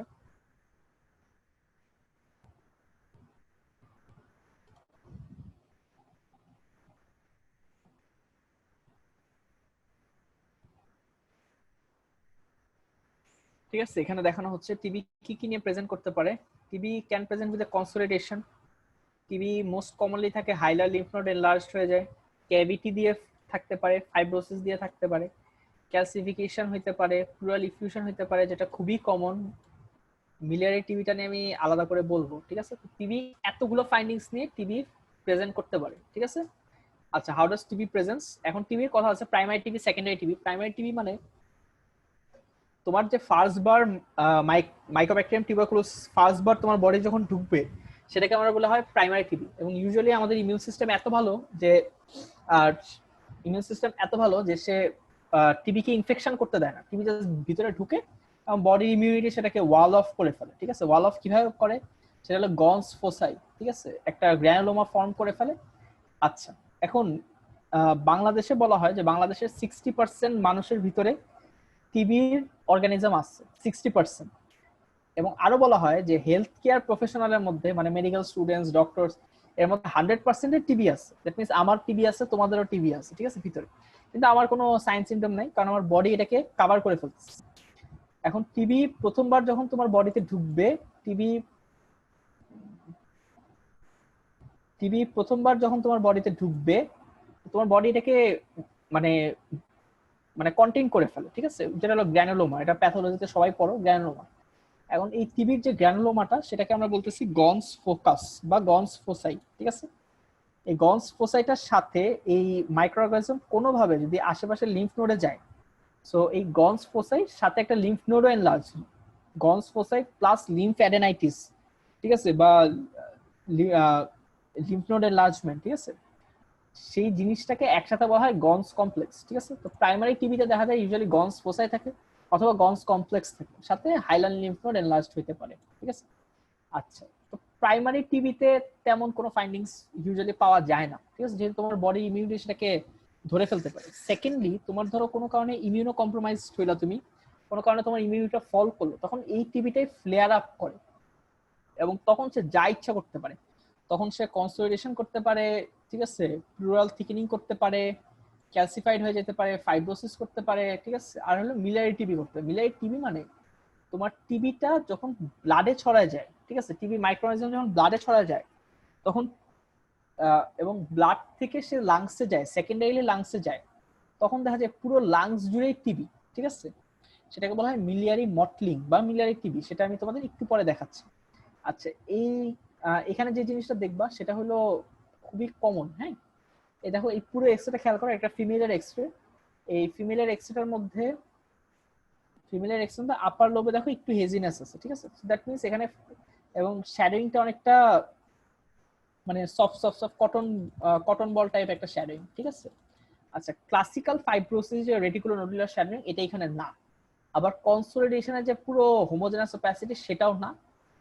এটা characteristics of TB fibrosis. TB সাধারণত আপার লোবে হয়। আমরা জানি যে আপার লোবে মানে এই যে তুমি গ্যাস এক্সচেঞ্জ করতেছো, ভেন্টিলেশন বেশি, ঠিক আছে, আপার লোবে ভেন্টিলেশন বেশি, কারণ কারণ বাতাসের ধর্মই হলো সে উপরে যাইতে চায়, আপার লোবে ভেন্টিলেশন বেশি। এবং mycobacterium tuberculosis is an aerophilic bacteria, মানে সে বাতাস পছন্দ করে, যে জায়গায় বাতাস সেখানেই সে যাবে। সো টিবিটা ইউজুয়ালি আপার লোবকে এফেক্ট করে। এবং আপার লোবে দেখা যায় যখন টিবিটা হিল হয়ে যায়, জায়গায় কিছুটা ফাইব্রোসিস হয়, আপার লোব ফাইব্রোসিস, ঠিক আছে। আপার লোব ফাইব্রোসিস মানে আমাদের স্যাররা বলতো যে তুমি যখন বাংলাদেশে অনেক পেশেন্টের এক্সরে করবে, তুমি এরকম আপার লোবে ফাইব্রোসিস দেখবা, এটা ইন্ডিকেট করে তার কোনো এক সময় টিবি হয়েছিল। আচ্ছা, এটা নিয়ে আরেকটু কথা বলি যে আপার লোব ফাইব্রোসিস হলে, ধরো আপার লোবে যখন ফাইব্রোসিস হয়, এখানে একটা নেগেটিভ প্রেসার তৈরি হয়। অনেক সময় দেখা যায় যে ট্রাকিয়াটা কিছুটা শিফটেড থাকে, এই পেশেন্টটা সাপোজ নাই, বাট অনেক সময় থাকে। তো যখন থাকে, তো তখন তুমি যখন স্টেতো বসাও, অনেক সময় এই জায়গাটা তো সাধারণত লাংয়ের জায়গা, কিন্তু তুমি যখন আপার লোবে স্টেতো বসাও, তখন অনেক সময় ট্রাকিয়ার সাউন্ডটা শোনা যায়, ঠিক আছে। তো ট্রাকিয়ার সাউন্ডটা আমরা বলছি যে ট্রাকিয়ার সাউন্ডটাকে আমরা বলি যে ব্রঙ্কিয়াল ব্রেথ সাউন্ড। তো ব্রঙ্কিয়াল ব্রেথ সাউন্ডের তোমাদের আমি 3টা কজ বলছিলাম, কলাপস, কনসোলিডেশন আর ক্যাভিটেশন। সাথে এই যে upper lobe fibrosis due to tuberculosis, এটাও বাংলাদেশে একটা খুব কমন কেস। এটা অনেক সময় টিচাররা প্রফে ধরে যে আচ্ছা আর কি কজ জানো যেটা বাংলাদেশে কমন, এটা একটু মাথায় রাখতে পারো তোমরা, হ্যাঁ। ওকে, আচ্ছা, এখানে দেখো পুরো লাংস জুড়ে মনে হচ্ছে যে কোনো একটা ফোঁটা দিছো, ঠিক আছে, নোডিউলস, ঠিক আছে, এরকম ক্যারেক্টারিস্টিক ডিসক্রিট লিশনসকে আমরা বলি নোডিউলস। এখানে 1 to 2 মিলিমিটার নোডিউল দেখা যাচ্ছে পুরো লাংস জুড়ে, ঠিক আছে, ওকে, পুরো লাংস জুড়ে, ঠিক আছে। এটা ইন্ডিকেট করে যে টিবি হয়েছিল পেশেন্টের, টিবিটা হেমাটোজেনাসে চলে গেছে, দেন হেমাটোজেনাসে সে লাংসে গেছে, এটাকে বলা হয় মিলিয়ারি মটলিং বা মিলিয়ারি সিডিং, যে টিবিটা লাংসের পুরোটা জায়গা জুড়ে এরকম বসে বসে বসে বসে গেছে, ঠিক আছে, মিলিয়ারি মটলিং। এটা হেমাটোজেনাস টিউবারকুলোসিসের ফাইন্ডিংস, ওকে। আচ্ছা, এটা আমাদের লাস্ট স্লাইড। এই স্লাইডটা খুবই কমন, এটাকে বলা হয় যে বুট শেপড হার্ট। হ্যাঁ, বুট শেপড হার্টটা আমরা বলি যে একটা কনজেনিটাল হার্ট ডিজিজ, যেটা বলা হয় যে কনজেনিটাল হার্ট ডিজিজ, এর নাম হলো টেট্রালজি অফ ফ্যালট। হ্যাঁ, টেট্রালজি অফ ফ্যালটে কিছু ফিচার্স থাকে।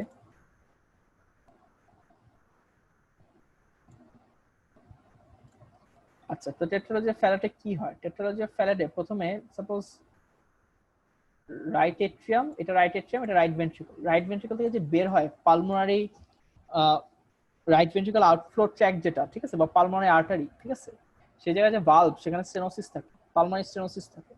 তো পালমোনারি স্টেনোসিস যদি হয়, তো রাইট ভেন্ট্রিকলকে ইনক্রিজ প্রেসারের এগেইনস্টে তোমার পুশ করতে হচ্ছে। পুশ করতে করতে রাইট ভেন্ট্রিকলও দেখা যায় বড় হয়ে যায়, ঠিক আছে। সো একটা হলো পালমোনারি স্টেনোসিস বা right ventricular outflow tract obstruction. একটা ফিচার ছিল pulmonary stenosis, sorry, right ventricle hypertrophy হয়, ইনক্রিজ প্রেসারের জন্য কাজ করতে যায়। তারপর এখানে কনজেনিটালি ভিএসডি থাকে, মানে ভেন্ট্রিকুলার সেপ্টাল ডিফেক্ট, এই যে সেপ্টামটা সেখানে একটা লিক থাকে। আচ্ছা, আরেকটা জিনিস বলা হয় যে overriding of the aorta. এই চারটাকে একসাথে বলা হয় যে tetralogy of Fallot. So this a case of tetralogy of Fallot. এখানে রাইট ভেন্ট্রিকলটা এনলার্জড হয়।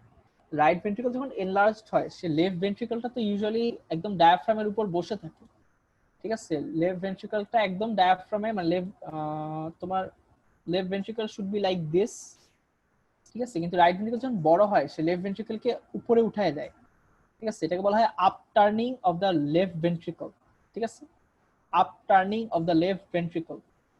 ওকে, আচ্ছা, due to hypertrophied right ventricle. এখন আবার একটু বুঝো যে রাইট ভেন্ট্রিকল থেকে যদি ব্লাড বের হইতে না পারে, তখন লাংসে কিন্তু ব্লাড যাবে না। লাংসে ব্লাড না গেলে সেটাকে বলা হয়, আমরা বলি অলিগ্যামিক লাং ফিল, যেটা আমরা প্রথম দিন পড়ছিলাম, অলিগ্যামিক লাং ফিল। ওকে, এখানে অলিগ্যামিক লাং ফিলও পাবা, সাথে রাইট ভেন্ট্রিকল হাইপারট্রফি থাকবে, আপটার্নিং অফ দ্য কার্ডিয়াক এপেক্স। আচ্ছা, আরেকটা ফিচার সেটা আমরা বলি, সেটা হলো তোমরা যখন হার্টের বর্ডার দেখছিলা, হার্টের বর্ডার হলো ইজ ফর্মড বাই, মানে হার্টের যে লেফট বর্ডার, প্রথমে থাকে লেফট ভেন্ট্রিকল, তারপরে আমরা পাই যে লেফট এট্রিয়াল অ্যাপেন্ডেজ, তারপরে আমরা বলছিলাম পালমোনারি কোনাস, তারপরে আমরা বলছিলাম অ্যাওর্টিক নাকল। মানে পালমোনারি কোনাসটা ছিল পালমোনারি আর্টারি দিয়ে। এখন এই পালমোনারি আর্টারিটা was fed by your right ventricle. Right ventricle থেকে যদি বের হইতে না পারে, পালমোনারি আর্টারিটা কিন্তু আগে যতটা ফুলে ছিল, ঠিক আছে, বা পালমোনারি আর্টারির যে ফুলনেস সেটা লস্ট হয়। লস্ট হইলে পালমোনারি আর্টারি আগে যেরকম ফুললে যেটা হয়, যে সাপোজ তোমার পেট ফুলে আছে, ঠিক আছে, পেটটা বাইর হয়ে আছে, একটা কনভেক্স, আর তুমি অনেক শুকনা, পেটটা চেপে আছে, কনকেভ, তো পালমোনারি আর্টারিটা বা পালমোনারি কোনাসটা তখন কনকেভ হয়ে যায়, ঠিক আছে। এটা মানে পাওয়াটা হয়তো খুব টাফ, বা তুমি মিলাইতে পারাটা খুব টাফ। এই জায়গাতে যদি দেখো there is a sort of concavity, এটা probably due to your pulmonary conus, ঠিক আছে। সাথে পেশেন্ট ধরো সায়ানোসিস থাকবে, ক্লাবিং থাকবে, এগুলো দেখে বুঝবা যে টেট্রালজি অফ ফ্যালট, ঠিক আছে। সায়ানোটিক হার্ট ডিজিজের এক নম্বর কজ হলো টেট্রালজি অফ ফ্যালট। ওকে, আচ্ছা, এতটুকুই আমি শেষ করতেছি। কোশ্চেন আনসার আমি যাব, এর আগে একটু বলে নেই, আমার ধরো তোমাদের সাথে হয়তো আর দেখা হবে না। 3 দিন ধরে যারা ক্লাসটা শুনছো, থ্যাংক ইউ, অনেক ধৈর্য ধরে শুনছো। অনেক সময় অনেক বেশি কথা বলে ফেলি। আর আমাদের হলো সামনে প্রফ 5th ইয়ারে যেহেতু, তো সবাই দোয়া কইরো।